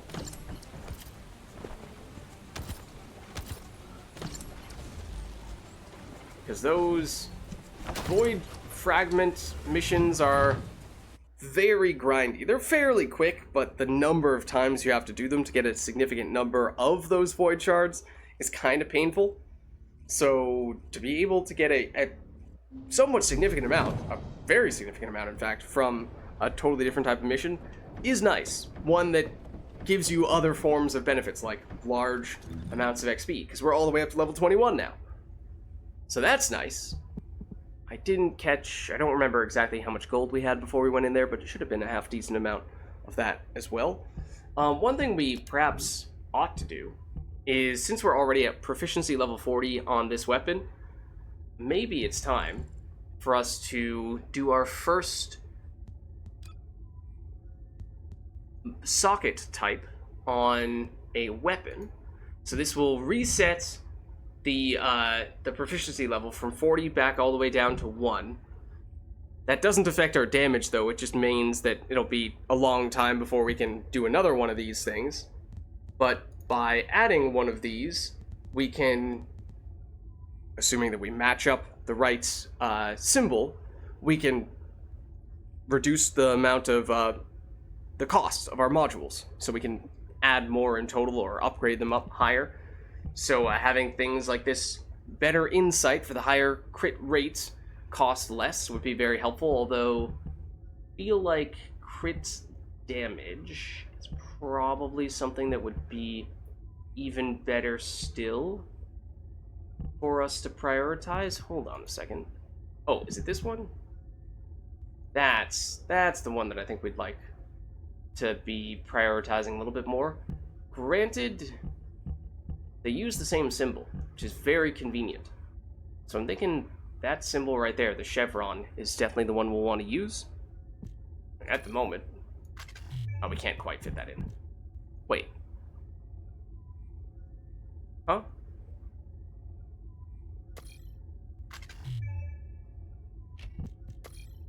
Yes, we can. There we go.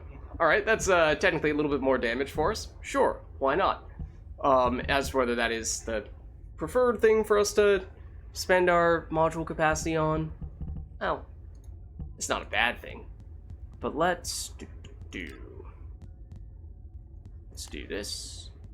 Let's do this. We have 5 of these crystallization catalysts. So, you know, we don't want to be using it like crazy at this point, but assuming this is truthfully a weapon we're going to want to use long term, then it's not bad to be investing further in it here. And, do we get rid of one of these guys? Well, I mean, now we can put you there. So instead of costing 10, now you only cost 5, which means we have 3 to spare, and if we were to upgrade you further, then we could get even more value out of it, although as I was saying, I mean, technically, probably prefer to upgrade you, although we don't have enough module capacity to do that, because we have to have you on a discount, otherwise you're too expensive. So I guess we're upgrading the crit rate. Save that. Let's go improve some modules while we're at it.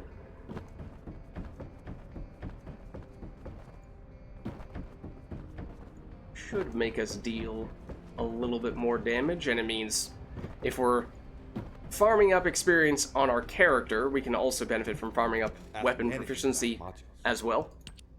And those are 2 things that do work pretty well in tandem. So basically 2.5% incremental crit rate. I mean, we've no shortage of either of these resources, really. And we can upgrade this all the way to max and still fit it in. Because this is on a discount, we're getting it at half price from a module capacity standpoint. So that's really nice. So at that point, we're getting 22% additional crit chance, and that is very significant. Okay, it is going to require us to unallocate this module on all these other weapons, but I think that's fine. We'll sort that stuff out whenever we switch back to those weapons. There's at least one there, namely the Thunder Cage, that we may want to save some of those crystallization catalysts for, because I do still think the Thunder Cage is going to be one of our preferred endgame weapons. This one that we're using right now, I think, probably has a little bit more potential for direct single target damage, but obviously it doesn't have the explosion that the Thunder Cage has. The Thunder Cage is still very solid from a damage standpoint, but gonna have that area clear that is pretty unique. But now, let's see. Actually, I thought there was somewhere where you can change the DPS numbers here to be listed based on the modules. On this page, I think it is. So, don't remember what this was pre-upgrades, but now you are very, very powerful. I mean, we could, if we really wanted to, downgrade the base attack or damage from the rifling reinforcement in order to create a little more room to upgrade better concentration instead. Basically exchange base damage for crit damage. That may or may not be worth doing, but, you know, I think we'll be fine for the time being. It's probably a relatively small difference at this stage. So, at this point, maybe we're a high enough level that we can be doing some other, slightly more ambitious things. Catalysts are colloquially known as potatoes of Warframe. An item that highly increases the amount of mods you can equip to something. Basically, yes. Because it halves the cost of the upgrades that you apply. So, if you have, or at least of a specific one that you apply. So, like, go back here, here. So, we added this little symbol to it, which means if we try to put an upgrade on that has a symbol that does not match, it costs us twice as much. Or, sorry, not twice as much. It costs us, I think it's like 33% more. So rather than costing us 6 points, it costs us 8 points here, so it's inefficient. But if we get the matching value, then it cuts it in half. So rather than costing us 16, this costs us just 8, which is pretty huge, because that meant we were able to upgrade this a bazillion times and still fit it in with our, under our cap. Okay, so what would we like to go for next? Because we may not need to do another pure level grinding mission at this stage. I mean, we're certainly not at cap right now, but I mean, we could try, see. We hop back over here. If anyone is doing the full-blown super farming on this mission that we were talking about before, because we got a little bit of a taste for it, but not really the full thing. Probably check, just based on if anyone is over there. Oh yeah, there are 2 people over there right now, so I suspect that is what they're doing. Yep, I can already tell from this distance. I can see a Valby running around in circles, and that is the calling card. So, just give it a look, give you a sense for what the full-blown thing is like. So, see, the boss is up here. It's going to teleport us in as we enter the zone. But 2 minutes to kill the boss. I imagine they're making 0 effort to fight said boss, though. Instead, we have one of our teammates, Valby, is creating this circular puddle that deals damage over time to any enemies that walk into it. And the enemies are spawning directly on top of it. So the enemies are basically dying as soon as they spawn in, which means they are dropping tons and tons of Kuiper shards, gold, and gear. So we can basically just run around looting stuff non-stop for 2 minutes straight. And this is all level 100 gear. And it would help if we didn't walk into the boss's damage over time, or rather the boss's abilities. But we can get some XP from this. We can get a whole bunch of loot from this. And because this is going to go for 2 minutes straight, this will very likely fill our inventory very soon.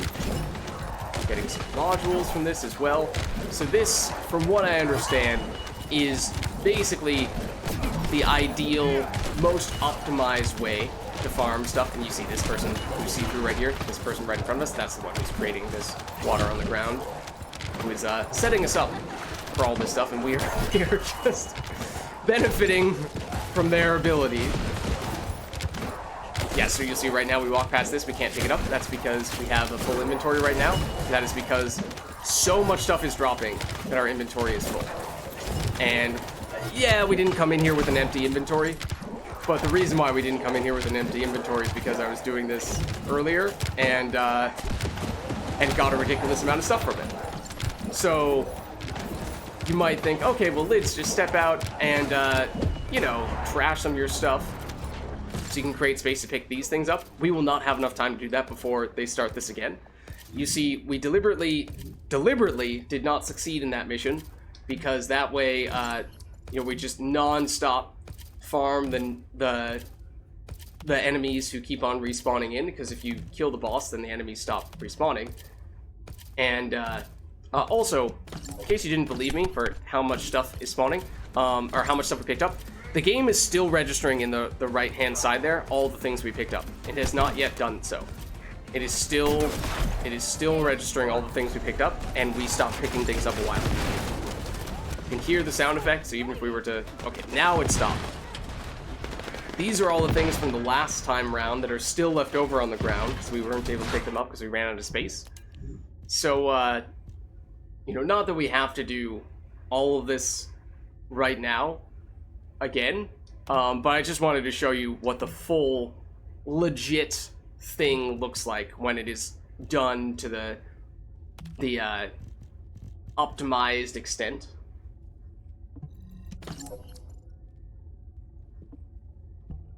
Okay, because now, admittedly, if we don't sort through the 1, 2, 3, 4 times 1, 2, 3, 4, 5, 6, the 25 reactors that we picked up in 2 minutes, and would have been a lot more than that if we had inventory space, then, you know, we just have a rather challenging time clearing out room for us to pick things up. That's not horrible. That conditional damage is for Colossus, then you have crit rate. I mean, the other thing that I haven't been paying the closest attention to with these things has been what is the specific type of weapon that you have to use to get the bonus damage. Because in some cases, you know, if it's a machine gun, okay, that's not what we're currently using, but that's probably still feasible. If it's like a handgun, hand cannon, which is different, but neither of those things are ones that we use very often. So I'm tempted to scrap this, although I'm trying to remember if Dimension is one of the categories for Bunny's skills, because it might be. So I really just need to go in and double check all those things so I can actually get rid of some of what is probably now about 70 reactors. Might actually be more than that I've hearted as potentially good, because we can fit up to 100 items in our storage, and many of those, it is full right now, and many of them are reactors.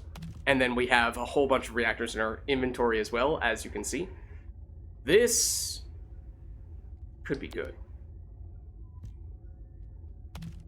We do have that unique weapon, so that's potentially workable to get the bonus there. We don't have that weapon yet, but I do like those stats. Okay, yeah, because I don't want to bore you to tears as we go through all these things. So I'm just going to do this round, and then we won't continue to do this type of mission, but you have now seen what that would be like to run that continuously. And these are just the things that we had left over from the previous run. It's not even showing us the drops they got from this go round, because we are not currently in this mission right here. So it would be like triple or quadruple the amount that you see on the ground right now if we were actually in that mission. So it's kind of insane, is the point. In Warframe, there are potatoes which add 30 points to the modding to the weapon or Warframe, so your weapon max is 30. You end up... Okay, there is something that does that as well. There is also something that does that, but you can only use them once per weapon and once per character. And so they're a little bit rarer. They are... Yeah, they're definitely a fair bit rarer. And we don't have as many of them, so I'm being a little more protective of those, although I don't think we've used any yet. We probably should at some point, but... We definitely should at some point. It's just, it requires a little more deliberate planning there. Don't just want to throw it on anything at all. resisting the urge to continue to go there, and instead I will jump off the edge of the map, in part because I don't actually remember, once again, how to get back up there, and where exactly the edge begins. Okay, I mean, we are right next to this spot where there's the other harder resource defense, which I mean we could do, in part because it's probably going to be quicker, but, just trying to think of what, I mean, we could do Colossus fights, because I'm sure there are plenty of amorphous materials we could still cash in there, but that's not very good from an experience standpoint on a low-level character, so I think maybe what we'll do in that case is there are a few... Not hard to see why people would compare the games. This has a paid... Does Warframe not have a paid battle pass? Kind of just assumed that it would. I mean, this game has a bunch of different ways that it tries to nickel and dime you, or at least give you different reasons to pay additional money, and in most cases it's stuff that you can still get without having to spend any money at all if you're willing to grind for it. So that's the approach that I've taken, but in some cases the grind is very, very long. Okay, so we're in hard mode here. There's one or two things that I wanted to try to get that had a percentage chance of dropping, but I couldn't get them. I think it was, what was it? Which zone is this? This is Vespers. Oh no, it's not in here. It might be in there somewhere, but I know here. Real Life Fighter is a module there. You see 5% drop chance. It's very, very good. It gives, I think the way that it works is if you hit an enemy's weak point, it gives you base weapon damage for several seconds, and you can stack that up to a certain number of times to eventually give you a very high amount of additional damage. If you then miss the enemy's weak point, then you lose some or all, I don't remember, of those damage stacks, but it's still such a large number that I think it is absolutely worth at least trying. You know, getting a good weapon to hit enemies in the weak points and making a point of aiming for the weak points, that's obviously not insignificant either.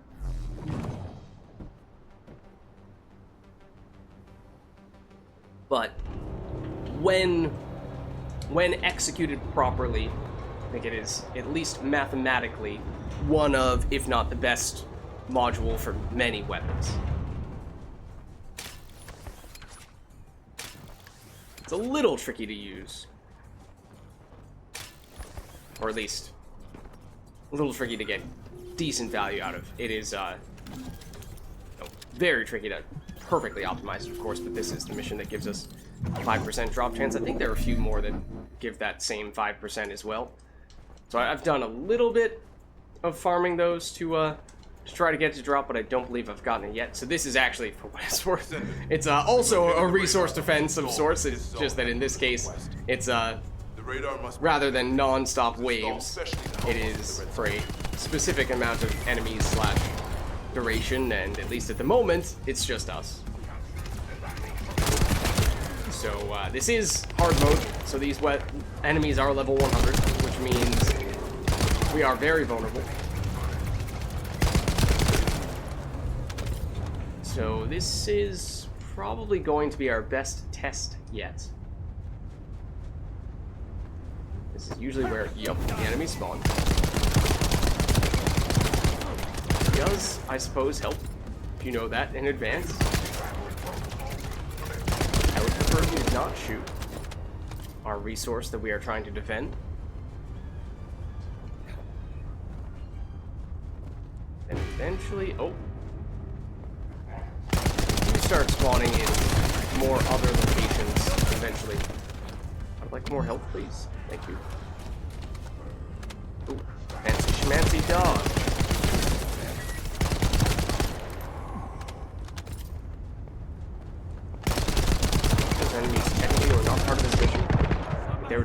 random roaming enemies who happen to stop by, which is a little bit unfortunate. Yeah, now they spawn over here. Naturally, right when we had random enemies who happened to show up in the other corner. But I love that all the enemies just funneled straight into our fire pit. Spawn here.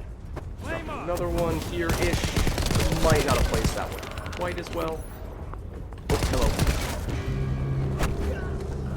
One moment. You're the dude we're supposed to get is over here. Another dude also deals a bunch of damage who spawns over here. Ignore the little guys. Prioritize the big dude. Then circle back for you.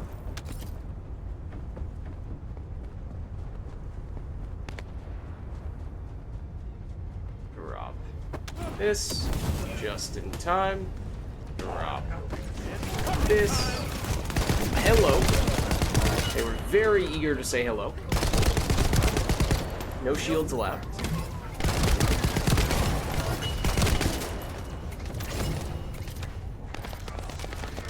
Oh, we got someone joining us. Whose name seems to be Teriyaki, but it's secret. You're not supposed to know that.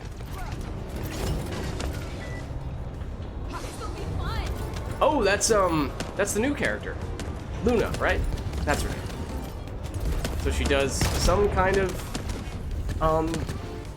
support-related stuff. Of different varieties, I think. Don't know exactly. I don't remember. I looked it up earlier today, but it can be like, depending on the skill, one that gives us passive skill damage, maybe one that does crit rate or cooldowns or something like that.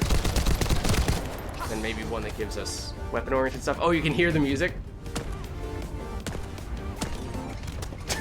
Okay. I don't know if that's loud enough for you guys to hear, but when we're standing right next to her, you can hear some music play. Okay, this is the final guy who we need to kill, and then the mission is over. If there were a dude who was worth using our ultimate on, it would be you. Excuse me. I was using my flamethrower right when you stunned me, and then you prevented us from using the flamethrower, and I did not appreciate that.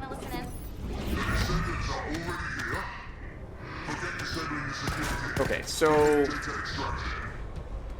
I don't think we got any levels out of that. We got kind of close to getting one, but not as good from an XP standpoint. But did we get the module I was looking for?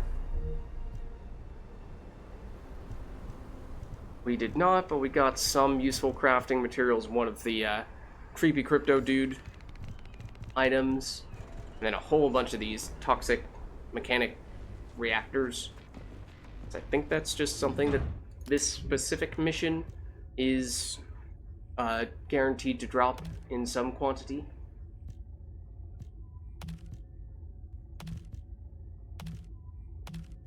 Drops in this case, though, fortunately, I don't think are quite as extreme, although for any hard mission, we were seeing that the drop rates go way up.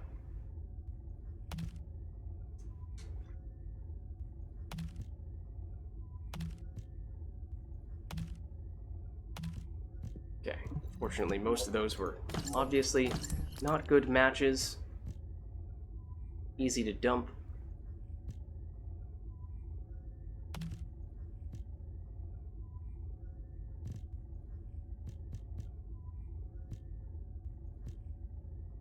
I've recently become a little more inclined to prioritize the consumable drop rate, because that is, okay, we have a bunch on our current one. Because that is, at times, something that is significant for high-level grinding stuff for the crafting materials. Getting something that has character XP gain modifier when we are not a max-level character is somewhat significant, though, at least in the near term, so you could make a little bit of a case for that one. But I think we'll scrap it. It's fine. We'll be okay. Can you customize the song she plays? I have no idea. She just came out today, and I've not unlocked her yet, but if anything, I would think she definitely has multiple different skills that play songs. I don't know if they actually sound different. Well, I'm just gonna do this one more time at least, because we did not get the item we were looking for. But I don't know if the different skills all have different types of songs, or if they're just they sound exactly the same. I hope they sound different, because that'd be a cool touch. Be a bit of a missed opportunity if they did all sound exactly the same. This is not from our mission.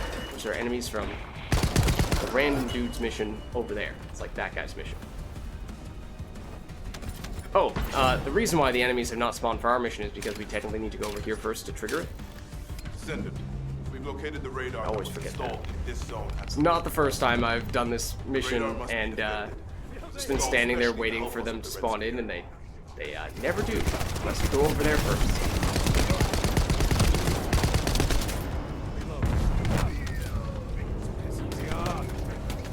Okay, I'm doing this very inefficiently. Yeah.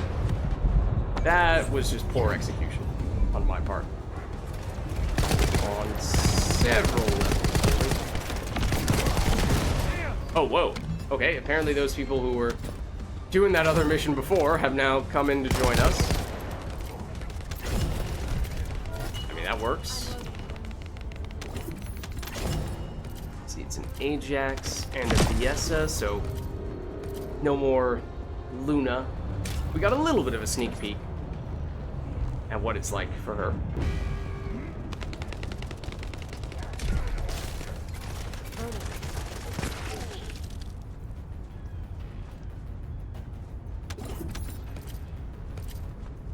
But yeah, to be honest, I wouldn't be surprised if, at least eventually, they find a way to create the customized songs for that character and, you know, turn that into another thing that you can buy, or not cosmetics in that case, I guess. I don't know what you call them. Well, songs. But in the same way that they monetize some of the cosmetics, I could see them working in the different songs into that system.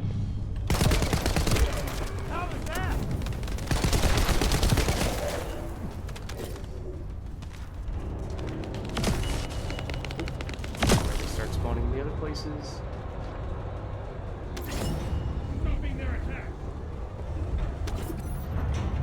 Oh, I mean, yeah, that works. That's not a bad idea.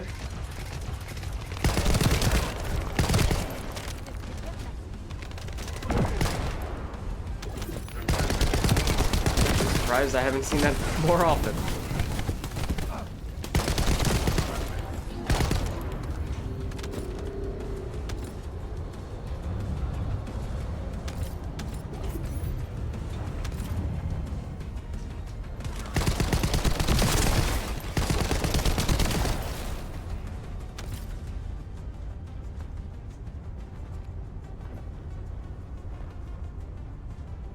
Customizing the song for that character in Warframe was fun. You could make your own songs, and some of her abilities comboed for doing things at the... Oh, that would be really cool.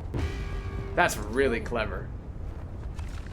Yeah, I know that the existing songs for that character, the rhythm does matter. But customizing your songs in ways that affect your gameplay, because, you know, it's different rhythms or whatever other ways you can mix it up, that'd be really cool. I would love to play a character like that. Well, I am intrigued. That jerk has been trying to take out the radar. But I am, at the same time, doubtful that is a level of customization that is available, at least at this stage.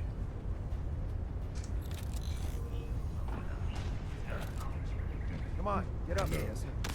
We needed someone to cool you down.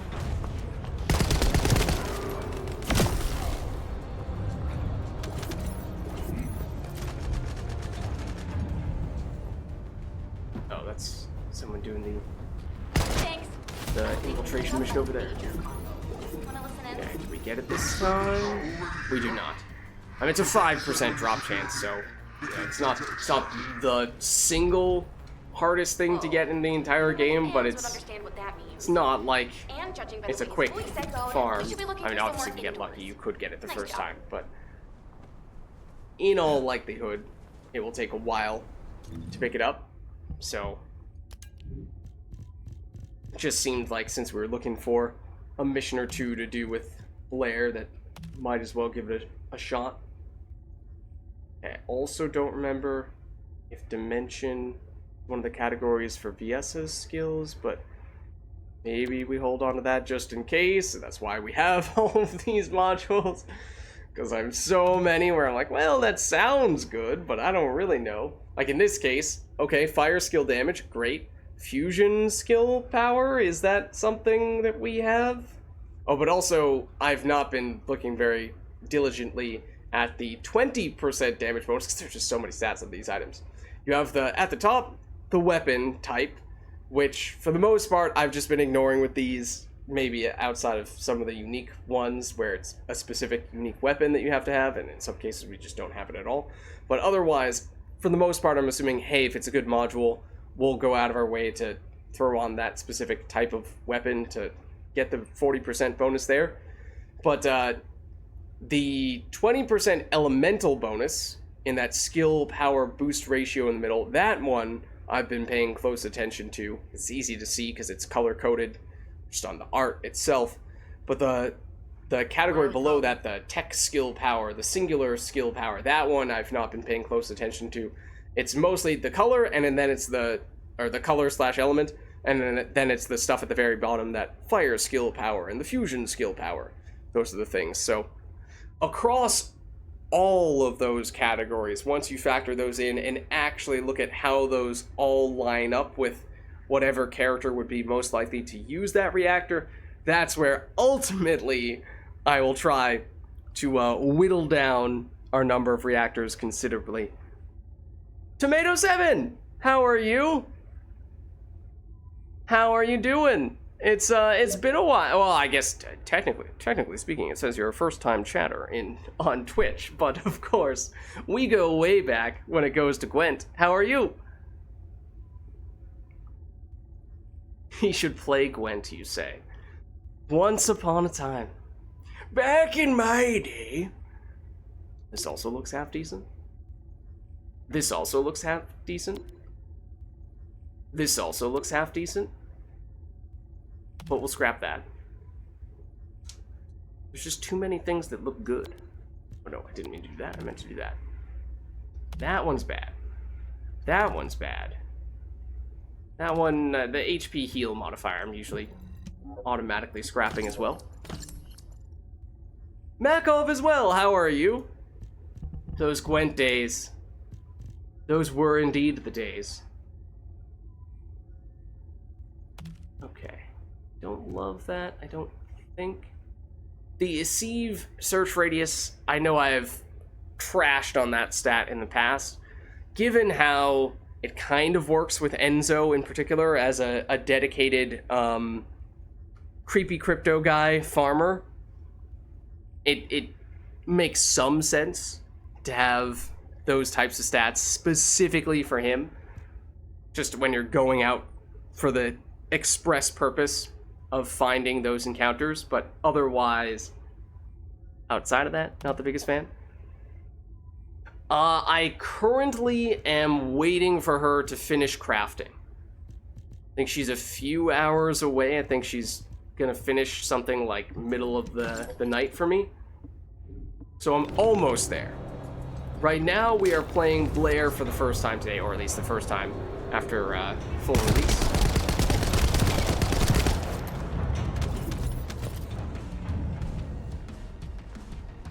We did also unlock Enzo, though we've yet to play him. I mean, technically we could bring him out now, I suppose, if we really wanted to, since we did do some stuff to level up Blair here. What if we just help out those people over there doing the infiltration mission by tippity-tapping away on the computer? Why not? Why not? And come to think of it, I actually am kind of tempted to use Enzo right now. Because I will admit, outside of just doing some missions to give ourselves experience on Blair, I didn't really have a plan for specific mission types for us to do, outside of, you know, just farming specific things that are good for drops that we'd like to pick up at some point. So maybe it makes sense to head over to Albion and go unlock Enzo now, unless we want to try to do, I don't know, one of the hard boss fights. Oh yeah, because we haven't done the hard Dead Bride yet. We've done Executioner, but we haven't done Dead Bride yet, and she is a few levels higher up, and mechanically she is definitely more difficult than the Executioner is. So this, I'm assuming, would take us multiple attempts to complete unless we get totally carried by teammates. And we almost certainly would not want to use Blair, although technically, pretty sure Blair...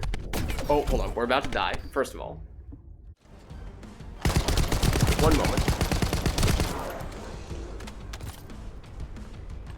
Okay, now that we are no longer about to die, technically speaking, this page, I believe, since she is chill elemental, she is weak to fire damage.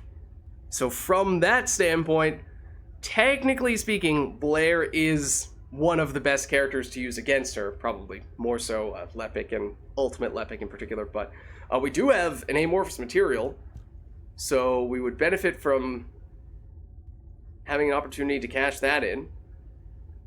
And it's just that, you know, being a level 20 whatever we are in a level 106 encounter is maybe not the best. No worries, Tomato7, thanks for stopping by. Good to see you. Good luck with your Gwent-related stuff, if you're still up to that stuff, and the seasonal events and all that. Hope it's all going well. Pleasure to see you. Okay, now admittedly I just attacked some of those enemies, and in doing so, joined this person's mission, which I didn't really want to do. I did know that that was going to happen. I just kind of accepted that that was likely to be the case, and I guess it'll take us just a matter of a minute to finish this with 2 people here. Might as well. This just shows you how much easier these missions are when you have multiple people. Quite literally goes twice as fast.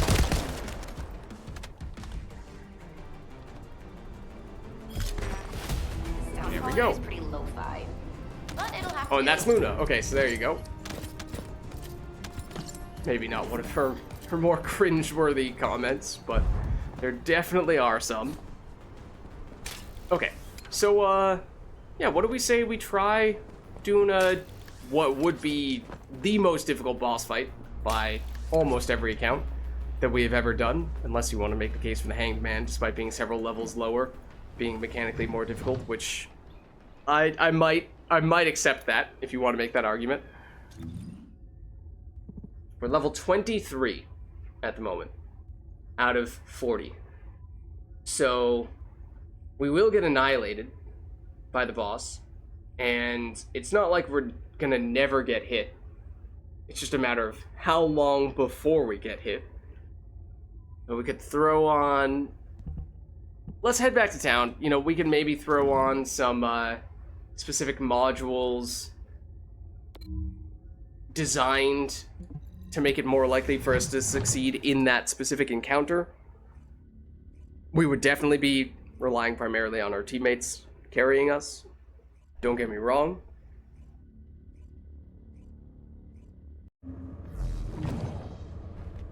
Let's just see what we can do here. Scrap the stuff here real quick. I don't think we have too much stuff to sort through because we did not get that much from the previous encounters. I don't think. That. Yeah, we already sorted through that. Okay, it was just weapons that we had not sorted. That makes it nice and easy. Okay, so if we were to go for you, you deal cold damage. You recommend 7,200 cold resistance. I was recently reading somewhere people saying that the elemental resistances are not really that helpful, despite the game trying to suggest that they are. It seems like general opinion is that having health in particular be as high as possible is really useful. Shields are harder to scale / harder to restore once you take damage, because there's no enemy drops that restore your shields. You just have to not take damage for a while, which is difficult, whereas health, that does drop at times from enemies. So that, and then just the defense stat. So the tricky thing here is that you do get increased defense and increased base health from getting levels. So by being level 23, we are objectively weak from that standpoint. We can kind of make up for that a little bit by loading up on tons and tons of defensive modules, but maybe we make one specifically for... I would say Dead Bride. I don't even know if it's going to let us title one of our categories like that, because it did not like when we named one of these slots for a different boss that had an even more benign name. I don't remember which one it was, but maybe we just go chill boss more generically, because Dead Bride is not the only one. I'm not sure if we've unlocked any of the other ones yet, but later on there's definitely at least one. It's okay to lean on your teammates. Very often they lean on you. Well, we will definitely be leaning on them here. So if we go, let's definitely before I forget. Oh, not tier. Enhance. Always remember to put, where are you? Oh, there you are. Shock punch. Always put that on. So we have more module capacity to work with. And then we are, I think, more or less going to put on every defensive module that we can. Prioritizing those ones that I was talking about before. Defense, health, and then out of curiosity, chill antibody is this symbol, which does not match up well with the U, but I think we're going to upgrade this anyway. I think all of our other antibody modules are much higher ranked than this. This one's fallen behind a little bit, so I mean, we can upgrade it, of course.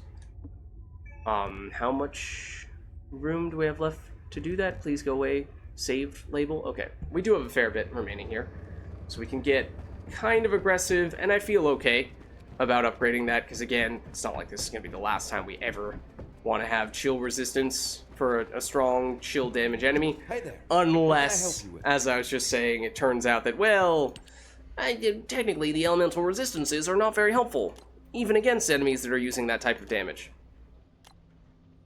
Because if we were to fully upgrade this, which does start to get expensive, you know, do this once per day. Okay, maybe it's not that crazy, but we did already max upgrade something earlier. And it's 4,600, which is still not as much as the game recommended. I believe we do have some chill resistance coming from our external components. Just out of curiosity, how much monies do we save from excluding that final level? A lot. Save almost cut the cost in half. And we lose out on about 800 resistance. Maybe we do that.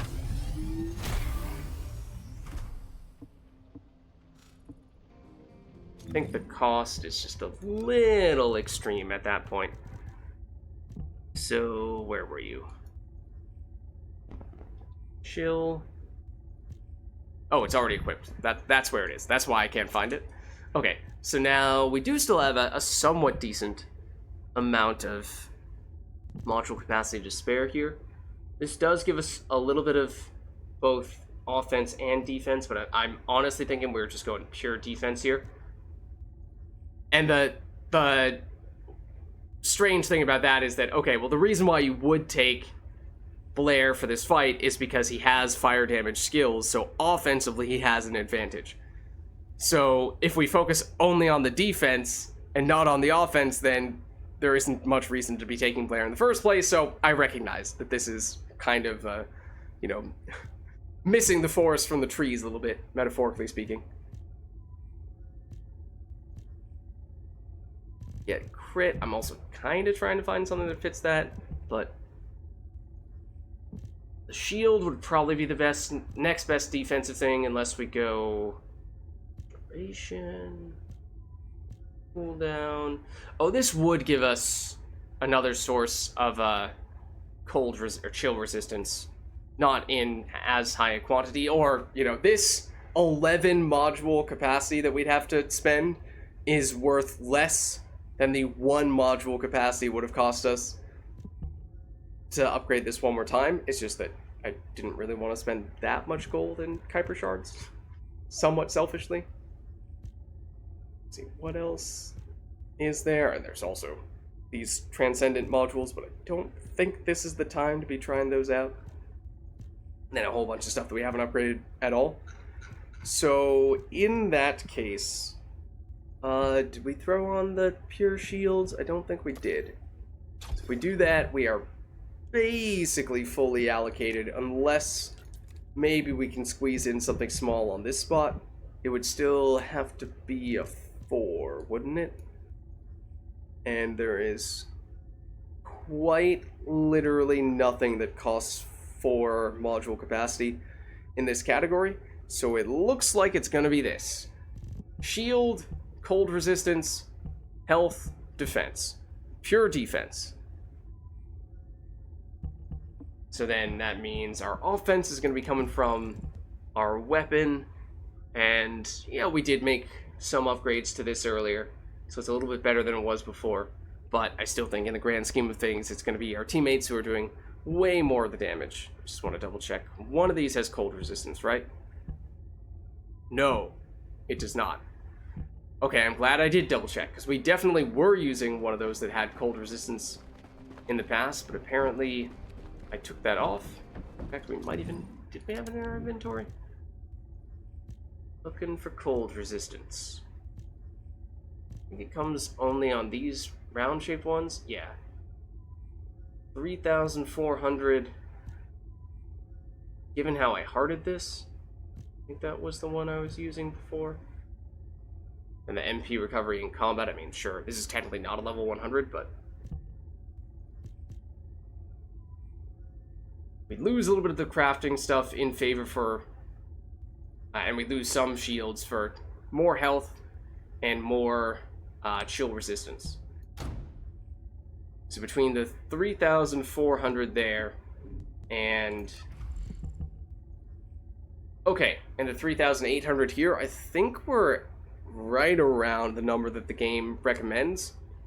So that's another reason why I didn't make that last upgrade on that module, because I was assuming we'd be getting some value out of that, that external component. So okay, we'll give it a shot. We'll see how we do. So of course we've done the Dead Bride before on normal difficulty, so we know mechanically how she works. I think we've potentially seen some very minor differences with the mechanics between the normal and hard mode, but we'll see if that remains the case here. The bigger thing is just that she's gonna have way more health and way more damage, and she already has a skill that does ridiculous damage in a ridiculous area that on normal mode will wipe teams very quickly. The one where she creates this big freezy zone. So I'm concerned about that. But maybe outside of that one, we'll be okay. Definitely don't start this one on private. But we'll see if we have any luck doing it on public.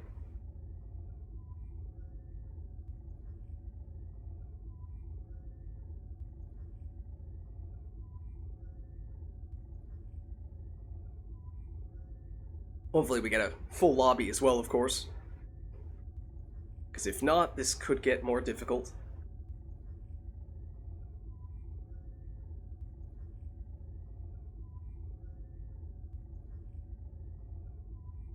So the game is struggling to find a group, it seems, which is a little concerning. Makes me feel like it is perhaps not going to be a full lobby by the time this gets started up, but I am starting to wonder if it is going to find a group at all at this rate. Maybe it's worth canceling and re-queuing, because it's taken us a minute now. Oh, so I pressed the cancel button, for what it's worth, and only then did it tell us that it found a group, the exact moment that I canceled. Oh no. Oh no.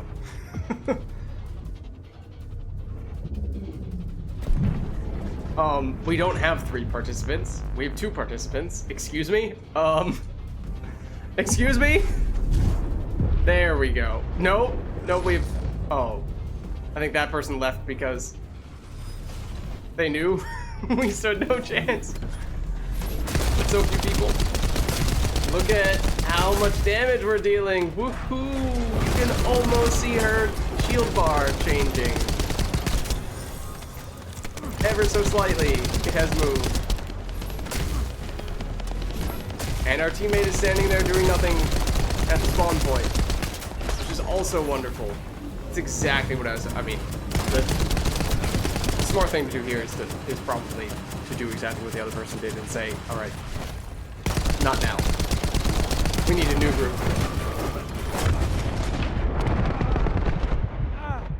Damn it!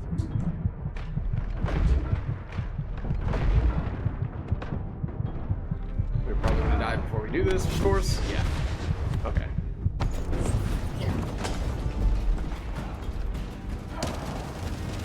Now they're attacking. Obviously, it's probably too little too late at this point. Oh, and they left? Okay, well. So we personally were able to, what, get rid of a little more than 10% of her health?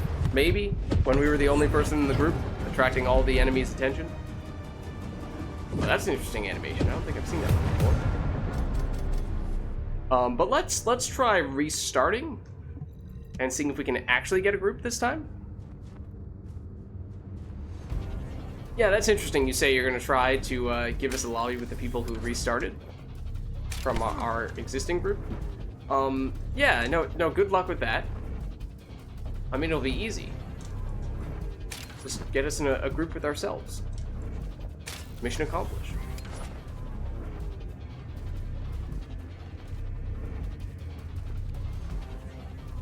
I do like firing from this spot against many of the bosses. If they target you immediately, then this will get destroyed pretty quickly, but otherwise it gives you a decent vantage point for their shoulders, the destructible spots there.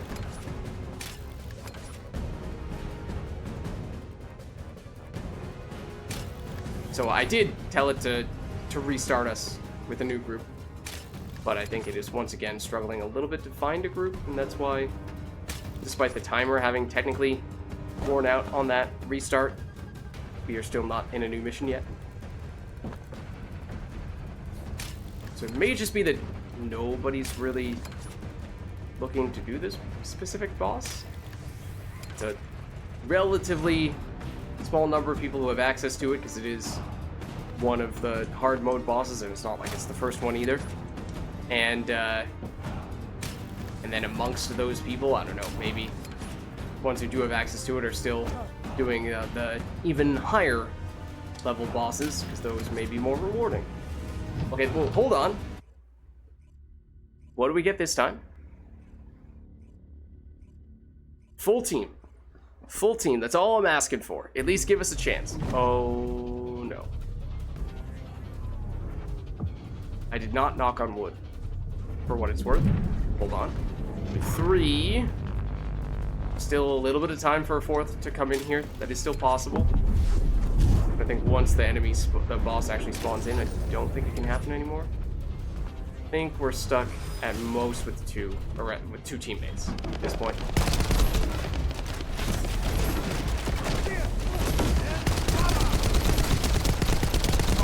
Who do we have? That's Freyna, and is that an ultimate play? Again, those ultimates, they always throw me for a loop. Never quite tell which one is which.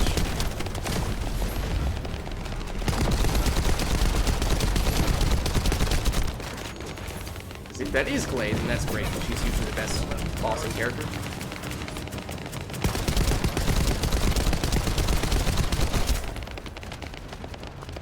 The damage is certainly better than it was when it was just us and us alone.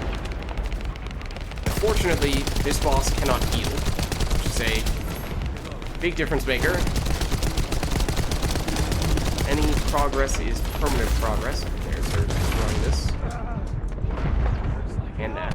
Okay, I would like to have some cover, please. She does have an immunity phase, a very nasty immunity phase at that, which she has now entered, which means she's going to create that very soon.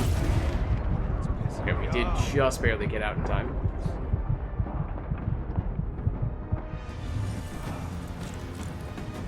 This is the most difficult part, of course. Very small weak point, or weak points plural that we can hit. She has moved. Okay, except I really need to destroy one of these things so that we can actually get health to drop, preferably. There we go. Except we got only a very small amount, and it's not going to be enough for us to actually survive this. So this is where being a low level is hurting us, because we probably would have been totally fine if we were max level.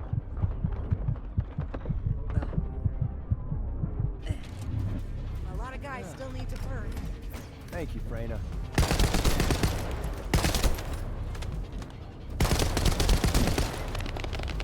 Okay. I think she's out of her... I was about to say I think she's out of her immunity phase, and then it sounded like she was making some sound effects to suggest otherwise, but I think... Well, we can definitely attack her now. More easily.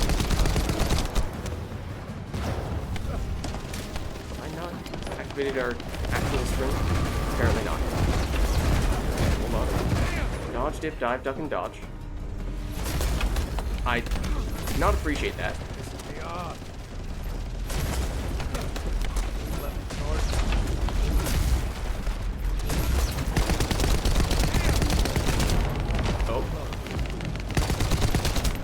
No, that's not good.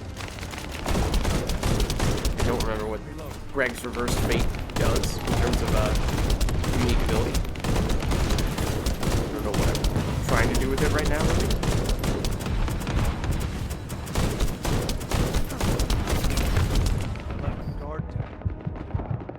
I'm pretty sure that's what this is, right?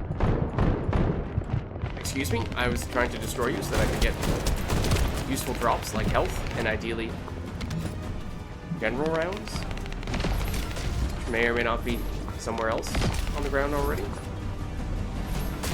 Oh, that's a horrible place to have to revive you. Definitely would have died if I went over there.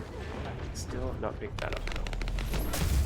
General rounds. General rounds. Somewhere. General rounds, please.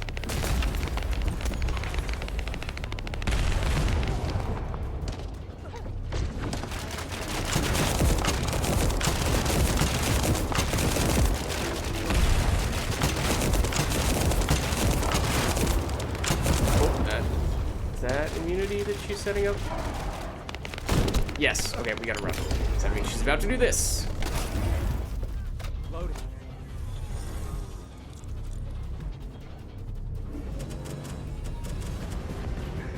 Thanks for stopping by, Camilo. Good to see you. Have a good night.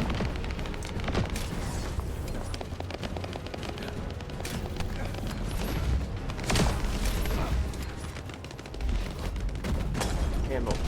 Ammo. We got some. Oh, that was very fortunate positioning there. Purely coincidence, of course. Granted, from this range, we might actually prefer to use Greg's Reverse Fate, unless, of course, the boss teleports right next to us.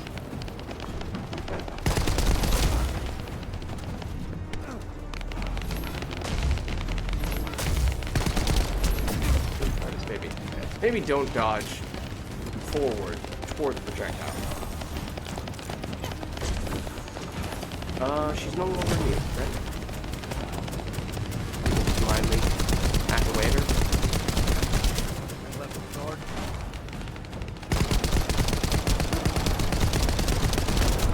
Don't tell me that's her setting up the immunity phase again. No.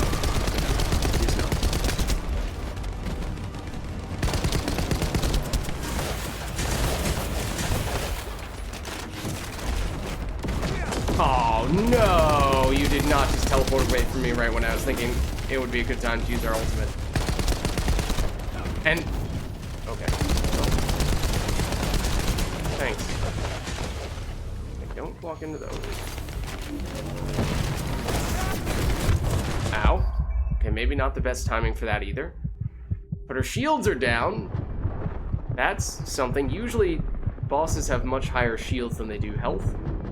Or at least a somewhat significant higher amount of shields and health. So you can see the health bar is going down more slowly, but she just went into immunity phase, which means we gotta go.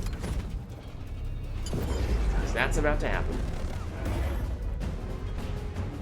And of course, the immunity phases, not only is she doing that cold sphere that deals a ton of damage, but it makes it much harder for us to damage her. I wonder how effective... oh, he would stop moving. How effective... oh, okay, you can still hit me through that. I probably should have known that.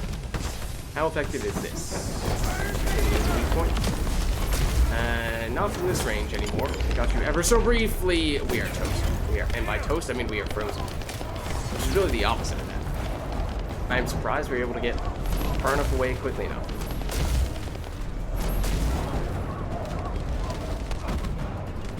You know, you don't really give me much room to work with here.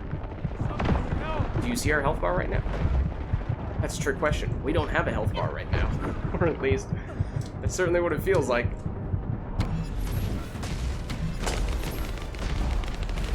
Okay, at least immunity is now down.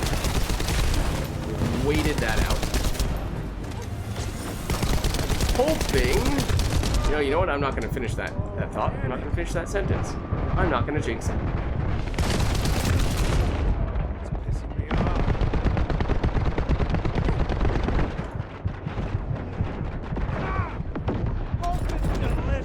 Okay, she sort of got hit by that a little bit.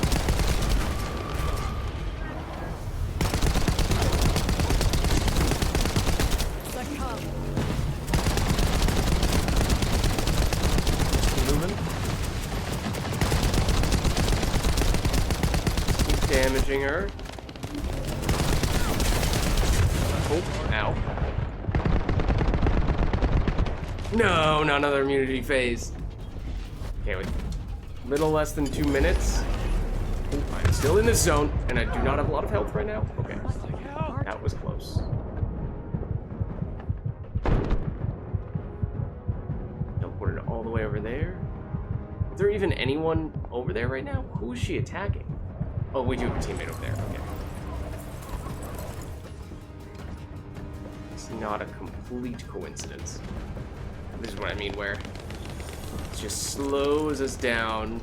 Point where damage starts to become an important factor. Cool. No.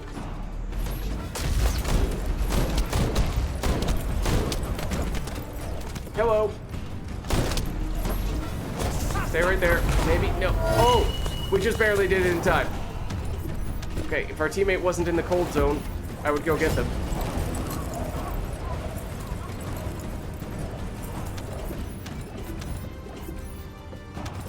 Restart request ends in what?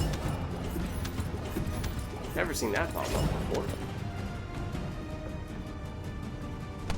Oh, two transcendent rarity things? Yeah, I'm gonna quickly do this because apparently someone is trying to restart this very quickly.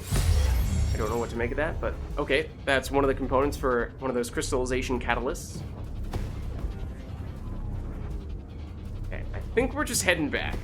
But that was our first successful run with the hard mode, Dead Bride, and mechanically I think was just about identical. Didn't really notice anything different in terms of the style of the fight, but of course, as we anticipated, a lot more health. Actually, it was not quite as much health as I expected that boss to have. Maybe it's just that we actually had, despite only 3 people, decent enough team to eat through her health pretty quickly. But, and then the damage, I mean, at this point, you know, you get hit by almost anything, and you're gonna be dead. So, I guess it doesn't feel like there's that big of a difference between that enemy and any of the other level 100-ish enemies that we've been running into recently. Okay, not a fan of the sub-attack power for the most part. I don't believe we have any tech skills. There's a lot of extra damage against colossi. If there was a... Oh, the bonus weapon is Thunder Cage. I mean, tell you what. Technically speaking, the fact that Thunder Cage is the bonus weapon, turning that into a 60% matching weapon damage bonus, that alone might be reason enough to keep this. And sure, I don't think that Blair has any tech skills, but Lepic might, and at that point you're getting both the fire damage and the tech damage. Oh, well, we do have the 20% bonus for the Singularity skill power boost ratio, and that is technically bigger than the tech skill, the random tech skill bonus at the bottom, which is in part why I shouldn't be focusing so much on just those. So with this, I think you can actually make a strong case for using this on our current character if we were to switch back to using the Thunder Cage, which, as I was saying, I do think that legitimately has some merits for being one of our end game weapons.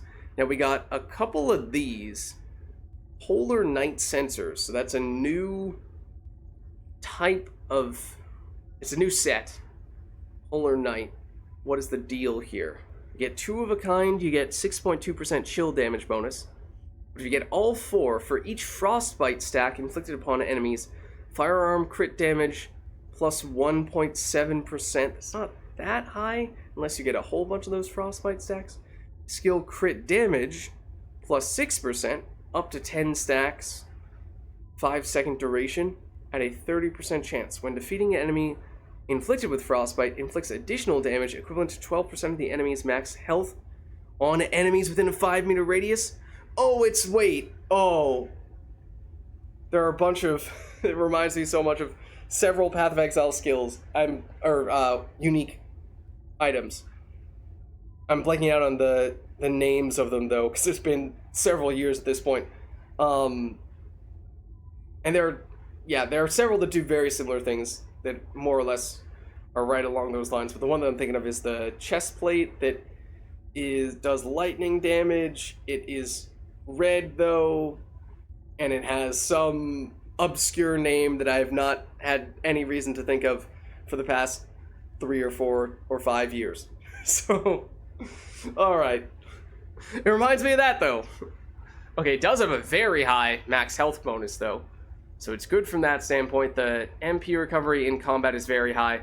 Character XP gain modifier, as we were saying, that technically there is a case to be made for using something with that when Blair is not yet max level. So that's a little interesting. And the other one does have the chill resistance, although it's not as high as what we have right now. And then the consumable drop rate is good for farming. And then the health, I'm guessing, is the same for both of these. Yeah, it's very high for both of them. Is this... Oh no, that looks the same stylistically, but it's Supernova instead of Polar Night. So it seems like the Polar Night gives you that extra chill-oriented stuff. So I would think that would be a set you would ideally use on Viessa. And then for the Supernova... Oh no, this is electric, not fire. Okay, for a second I thought this was fire.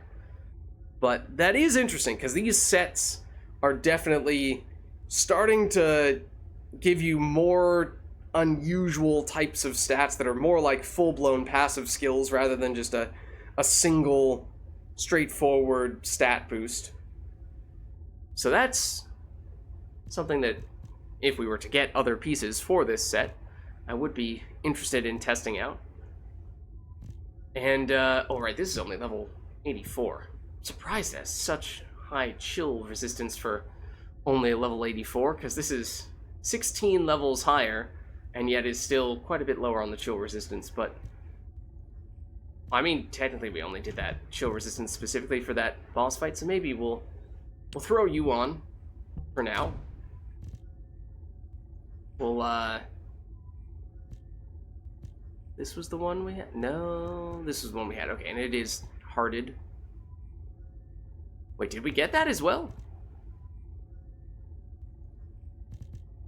Did we have those? Did we get both supernova and polar? I think we might have gotten all of these. I'm gonna heart them, just because all these ones, this one we did already have, but the special set stuff, I definitely like to keep at least one of a kind if possible. For the lower level stuff, I still have some of that in storage. Maybe it's worth trashing it at this point, but certainly the level 100 stuff, it feels like there's a world in which we might want to mix and match that stuff to fit whatever character or build we're going for. Okay.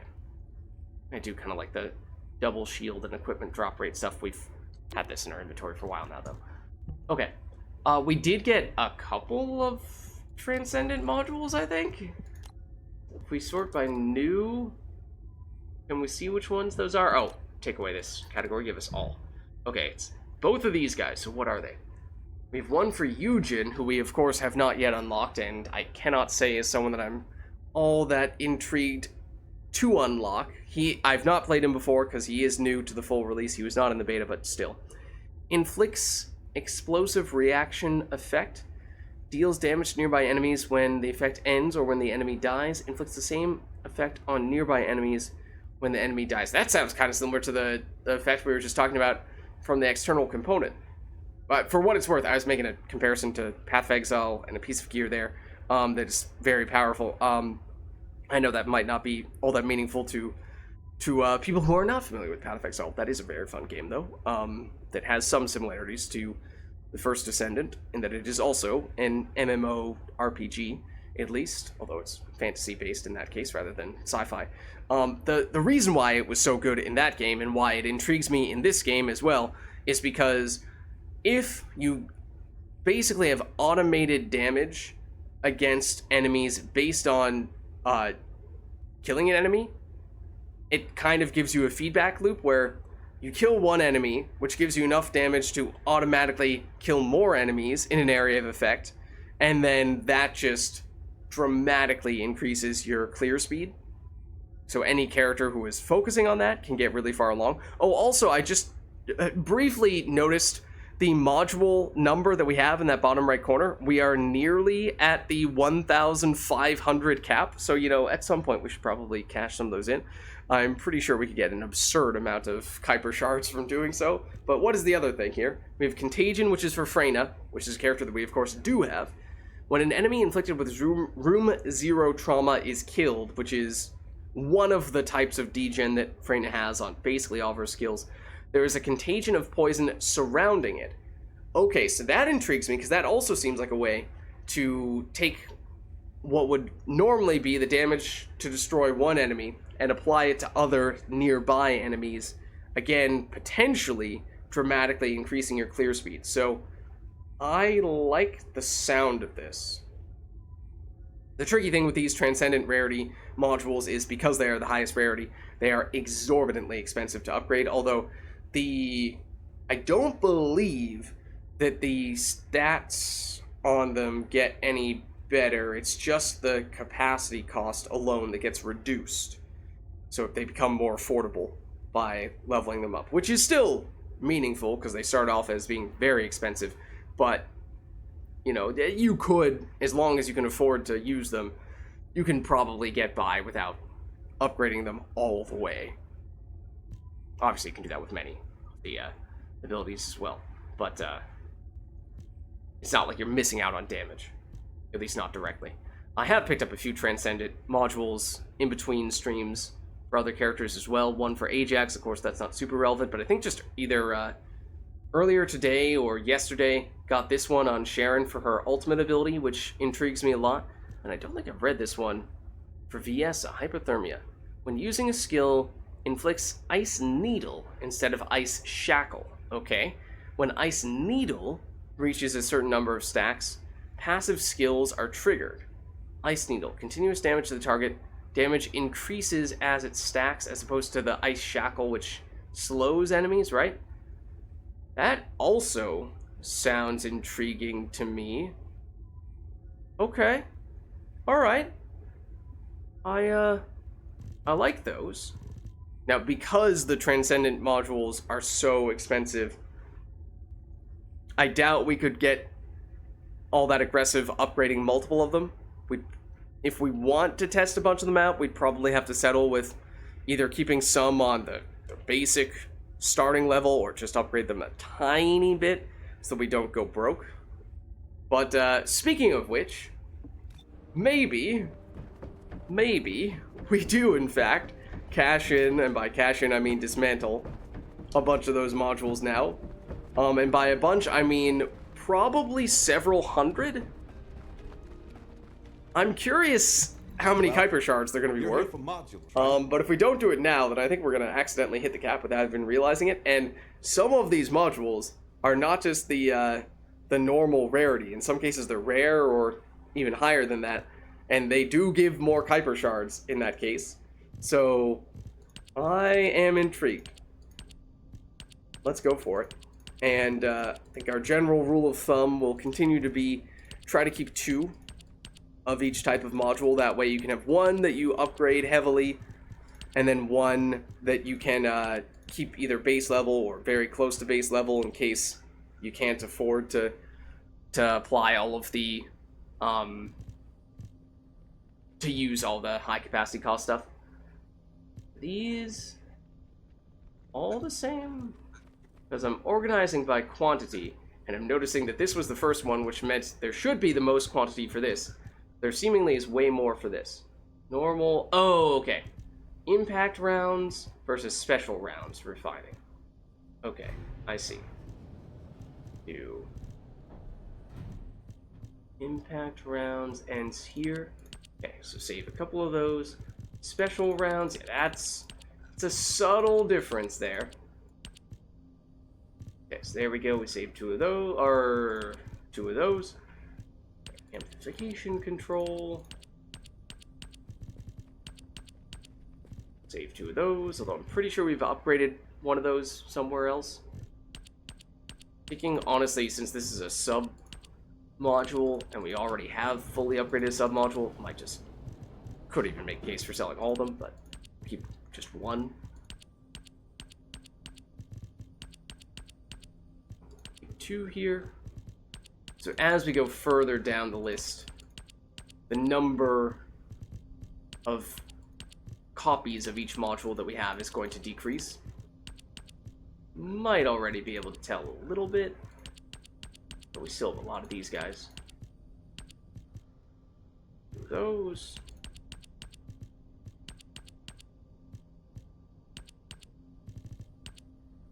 Those.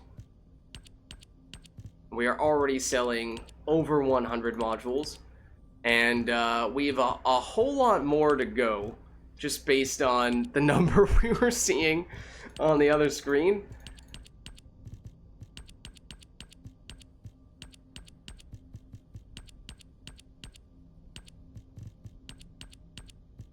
Inside stabilizer. Oh, there we go. Image is fairly similar. Almost scrapped all of them.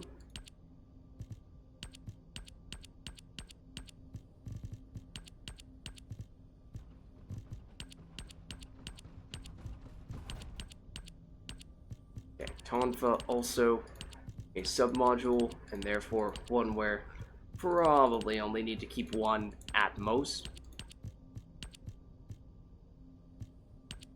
Okay, these also have almost identical art. Careful not to accidentally sell some of those that we don't want to sell.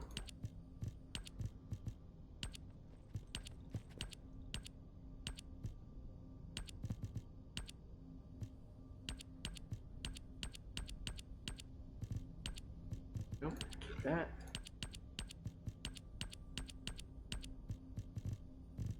That.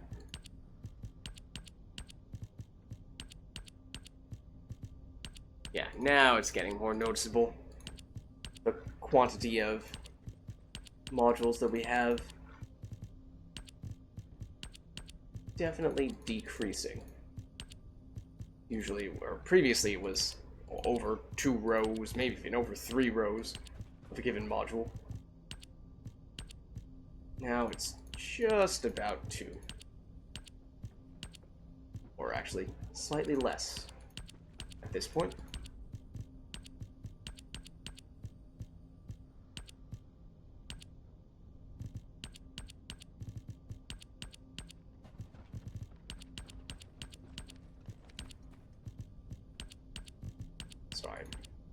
Shock Punch is the one that we've fully upgraded, so I am going to sell all of these ones, because these are all the unupgraded versions.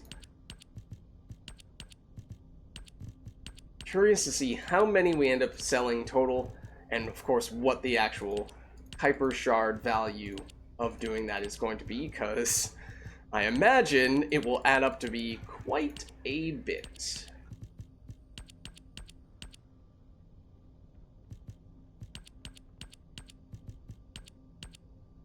And perhaps this is where we can start to feel a little better about investing heavily into some of those modules that we were talking about before. Still will be a gold cost, as well as that Kuiper Shard cost, of course, but I feel like it might be a little bit easier to farm gold than it is to farm Kuiper Shards.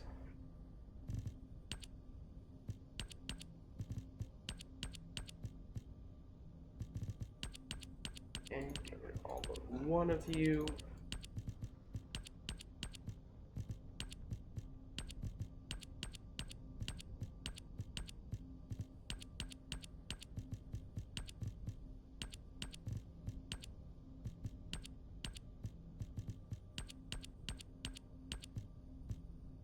Oh man, I took a brief little peek at the number of modules that we are preparing to sell, and it is kind of insane.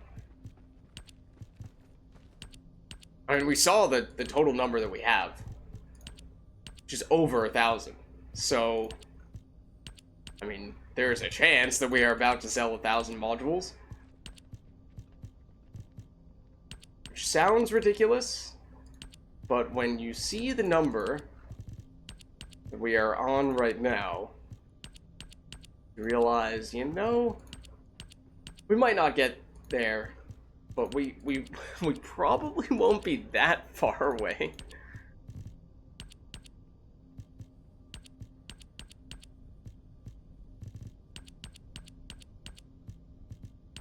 We're saving, well, I guess, for the earlier modules, because we're saving roughly 2 of a kind of each module, 2 copies of each module, the ones that have more quantity total, that means we are selling a higher percentage of them. Whereas for these modules, where we have a smaller number in total, we are keeping a higher percentage of them, until eventually, if we get to specific modules that we only have 2 or fewer of, then we just wouldn't sell them at all with our current approach. So what that means is that as we get further down our list, we are actually not going to be selling quite as many of our modules, which is probably going to mean that's where many of these higher rarity ones start coming in. Now, these are worth more per module,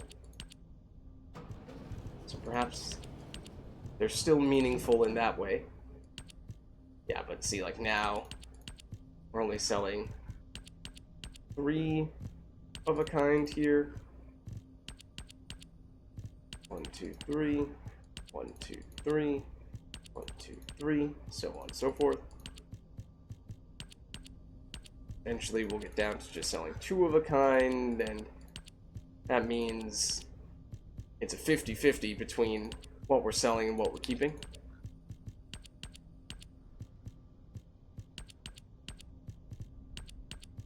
And that is now the case. Oh no, hold on, not quite yet. Just in a strange order there.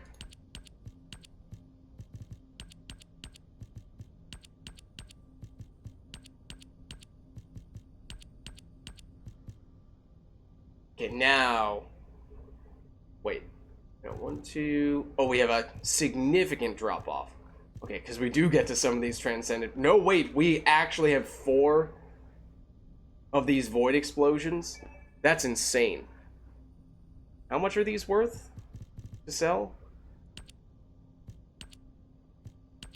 Oh, like 4,000-ish a piece. I think I'm deliberately not going to sell any of these, even if we do have a lot of them, because it is technically possible to combine modules and to get a different type of module, and I have not experimented with that much. It generally felt like it was not the most effective of strategies, at least from the beta. But if that is potentially a way to get ourselves a super rare module that we have not yet found, then I'd like to at least have that option in our back pocket. So for that reason, I think we hold on to the extra Transcendent modules, assuming that those are going to be more likely to give us the types of Transcendent modules that we might be missing. It does mean we'll miss out a little bit on some of the hyper shards, but you know, I don't really think that's going to be much of an issue for us, I would venture to say. And if you have any questions about why I am coming to that determination, look at the number over there. I mean, for what it's worth, it's a very high number. It's not so extreme. I'm going to save those as well, but now we're only selling one of a kind. It's not so extreme that it's like we're going to be set for life. It's not that high. As we were seeing earlier, if you do fully upgrade a module, especially one that has multiple different levels that it can get, or well, has a close to the maximum number of levels, because as you can see here, not everything can be upgraded the same number of times. But if it can be upgraded a bunch of times and it's a high rarity module, then it really starts to add up, especially towards the end. That last upgrade or last two upgrades can be exorbitantly expensive.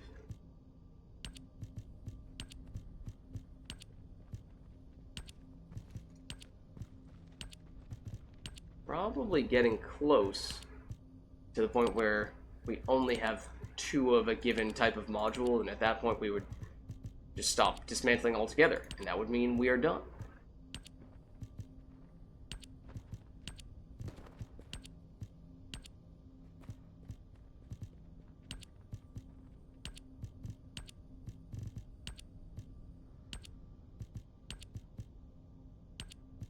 We are not there yet. My goodness. Are they? Yeah, okay, these are same name but different weapon category. That's why it looks like we have a bunch of the same thing.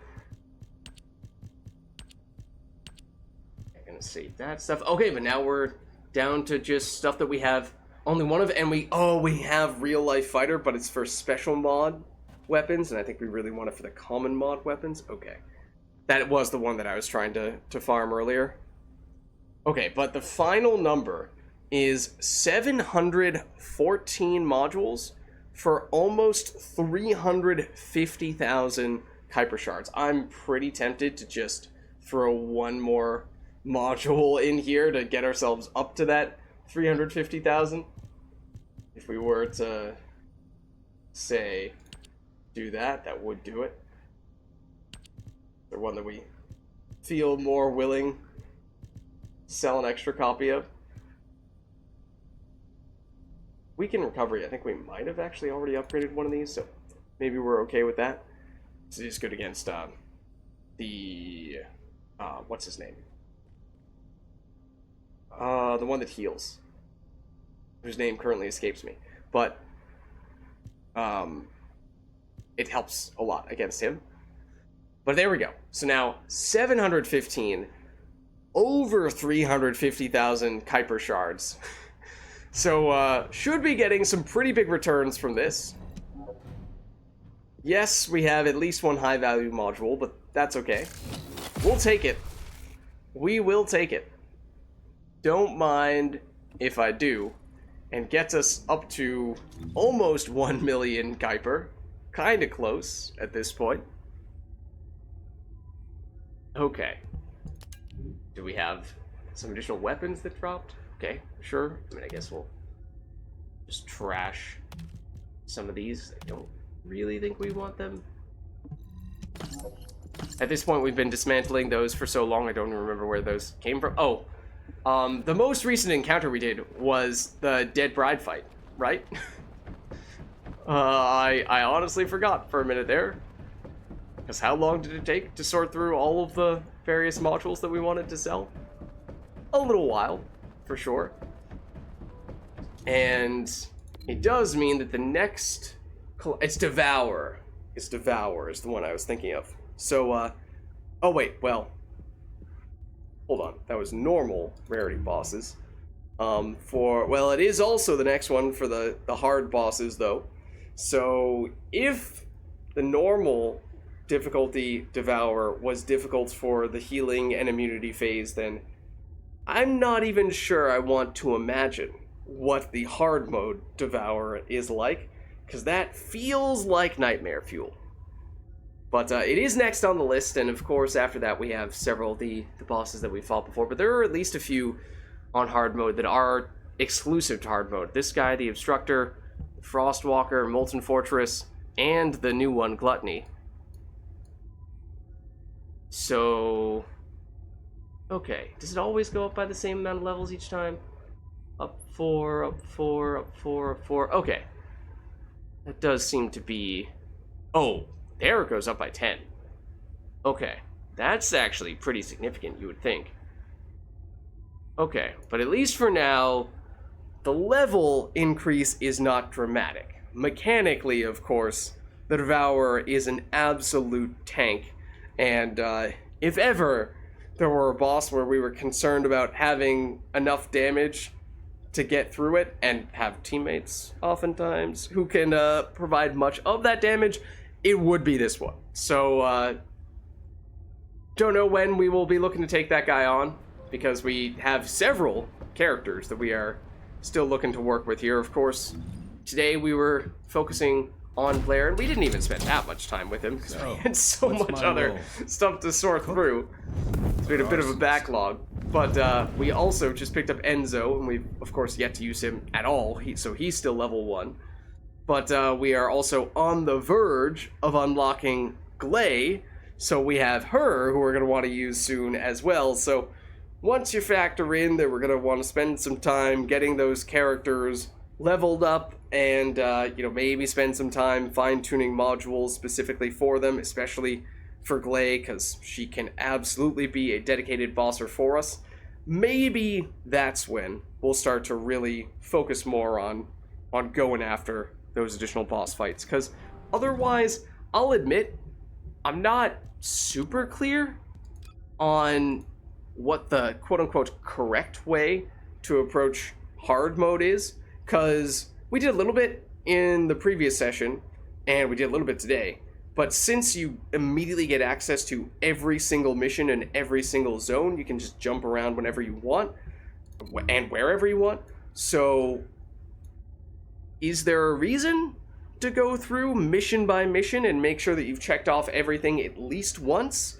Or is it just a matter of finding the specific subset of missions that have the particular thing you want to get? Like, if for whatever reason you really like this dopaminergic activate... okay, maybe that's not the best example. But if you really wanted this walk a tightrope, then you farm this until you get it.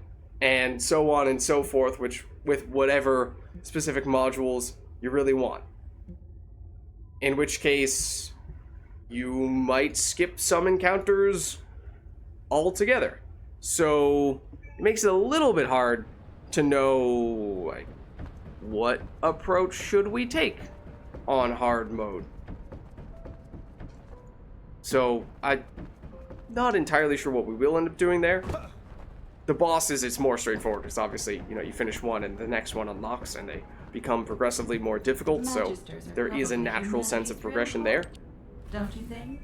Speaking of unlocking Glay, maybe, given how we already have a bit of a backlog of characters, we'll wait until we're ready to use her to actually unlock her ceremoniously. And however, I am very eager to play her, because as I said, she is one of, if not my favorite character, because she is very good for boss fights, and mechanically she is very unique in a few ways. We'll cash this in, I guess, at the very least. Get you, and then I don't think that's enough to do the weapon. Oh, no, okay, we already had that component. At least one of that component, so, alright. Fine. fine. Not that significant in that case. But yeah, that means still lots of characters for us to try out and level up, optimize, all that stuff. And then, technically speaking, might start to become a bit of a factor for us. There is, at least when you're free to play, what's my role? a limit on how many characters you can have. So right now, including Enzo, who we just got but have yet to play, we're up at 7. Once we redeem Glay, we'll be up at 8. That means, technically speaking, we'd only have 2 more slots remaining. So I would be, as we were talking about before, kind of tempted to see what Luna is all about, since she is a new character. But on the other hand, we have yet to unlock any of the ultimate characters, so if we are never going to expand beyond that 10 character cap, then it does kind of feel like it's worth making a point of getting some ultimate characters for those slots. And it seems like it's the only way to get the maximum mastery is by getting all of the characters. One thing I admittedly am not super clear on is, obviously, you get the mastery rank from improving the weapon proficiency and from leveling up your character. And to a certain extent, if your character reaches max level, then it becomes much harder to get that mastery rank. The workaround there being, if you use one of the modules, or one of the glyphs for your modules, it resets your character level back down to 1, so then that gives you more of an opportunity to get more mastery rank experience from leveling up your character once again. However, there is still a cap on that, because there are only so many slots you have where you can do those specific glyph assignments. Unless you can overwrite a glyph with a new glyph, I don't know if that's a thing. Like, if, for example, we put, one of the star glyphs over here, and then later we decided, you know what, not a huge fan of that. We would prefer to have other ones. Can you then overwrite it with a different glyph? And then, I mean, the primary reason why you would do that would presumably be to give you the discount on the modules you actually want to use. However, the side effect is that it gives you a way to continuously set your characters back down to level 1. That way, you can still farm more of the mastery rank. Still take a really long time, but it is a way to do it. After you max your characters, there's no way to get more mastery. So, like, once you have assigned all these spots, you cannot change them, and therefore you cannot get more mastery rank. Weapon proficiency does it as well. So, I mean, that's where like, hold on. I'm not making this up, am I? Mastery rank XP is earned by completing missions, raising weapon proficiency, or leveling up your Descendant. So, I feel like leveling up your Descendant might give larger chunks of XP than the weapon proficiency does. But there's a lot of weapons in the game. Some of them might be trash, like normal rarity ones. But if you were to max out the proficiency on all of the weapons, including putting all of the sockets on all of the weapons socket slots, so that you can reset the proficiency back down to level 1 and repeatedly farm that, I find that hard to believe that you're gonna hit a hard cap that soon. So I feel like people, I mean, it's not the first time I've heard someone saying that there's a hard cap, or functionally a hard cap, on the mastery rank, but I feel like people are oversimplifying and overlooking some of those aspects, because they're inefficient, don't get me wrong. They're not ideal, but it is technically a way to get you more mastery rank. So that's where I'm not super clear. And I haven't looked into, exactly what the circumstances are where these people are saying that they hit that mastery rank. or the maximum mastery rank, so maybe they truly have done all those things, but I just find that a little bit hard to believe. They've gone to those extreme extents. But definitely, having 2 more characters at least does make it easier, because even if it is possible to increase your mastery rank from doing those very grindy, not very rewarding types of, you know, weapon proficiency stuff, even for the bad weapons, it's quicker. It's quicker and easier to do it with characters. And probably more fun than repeatedly having to use a weak weapon or something like that.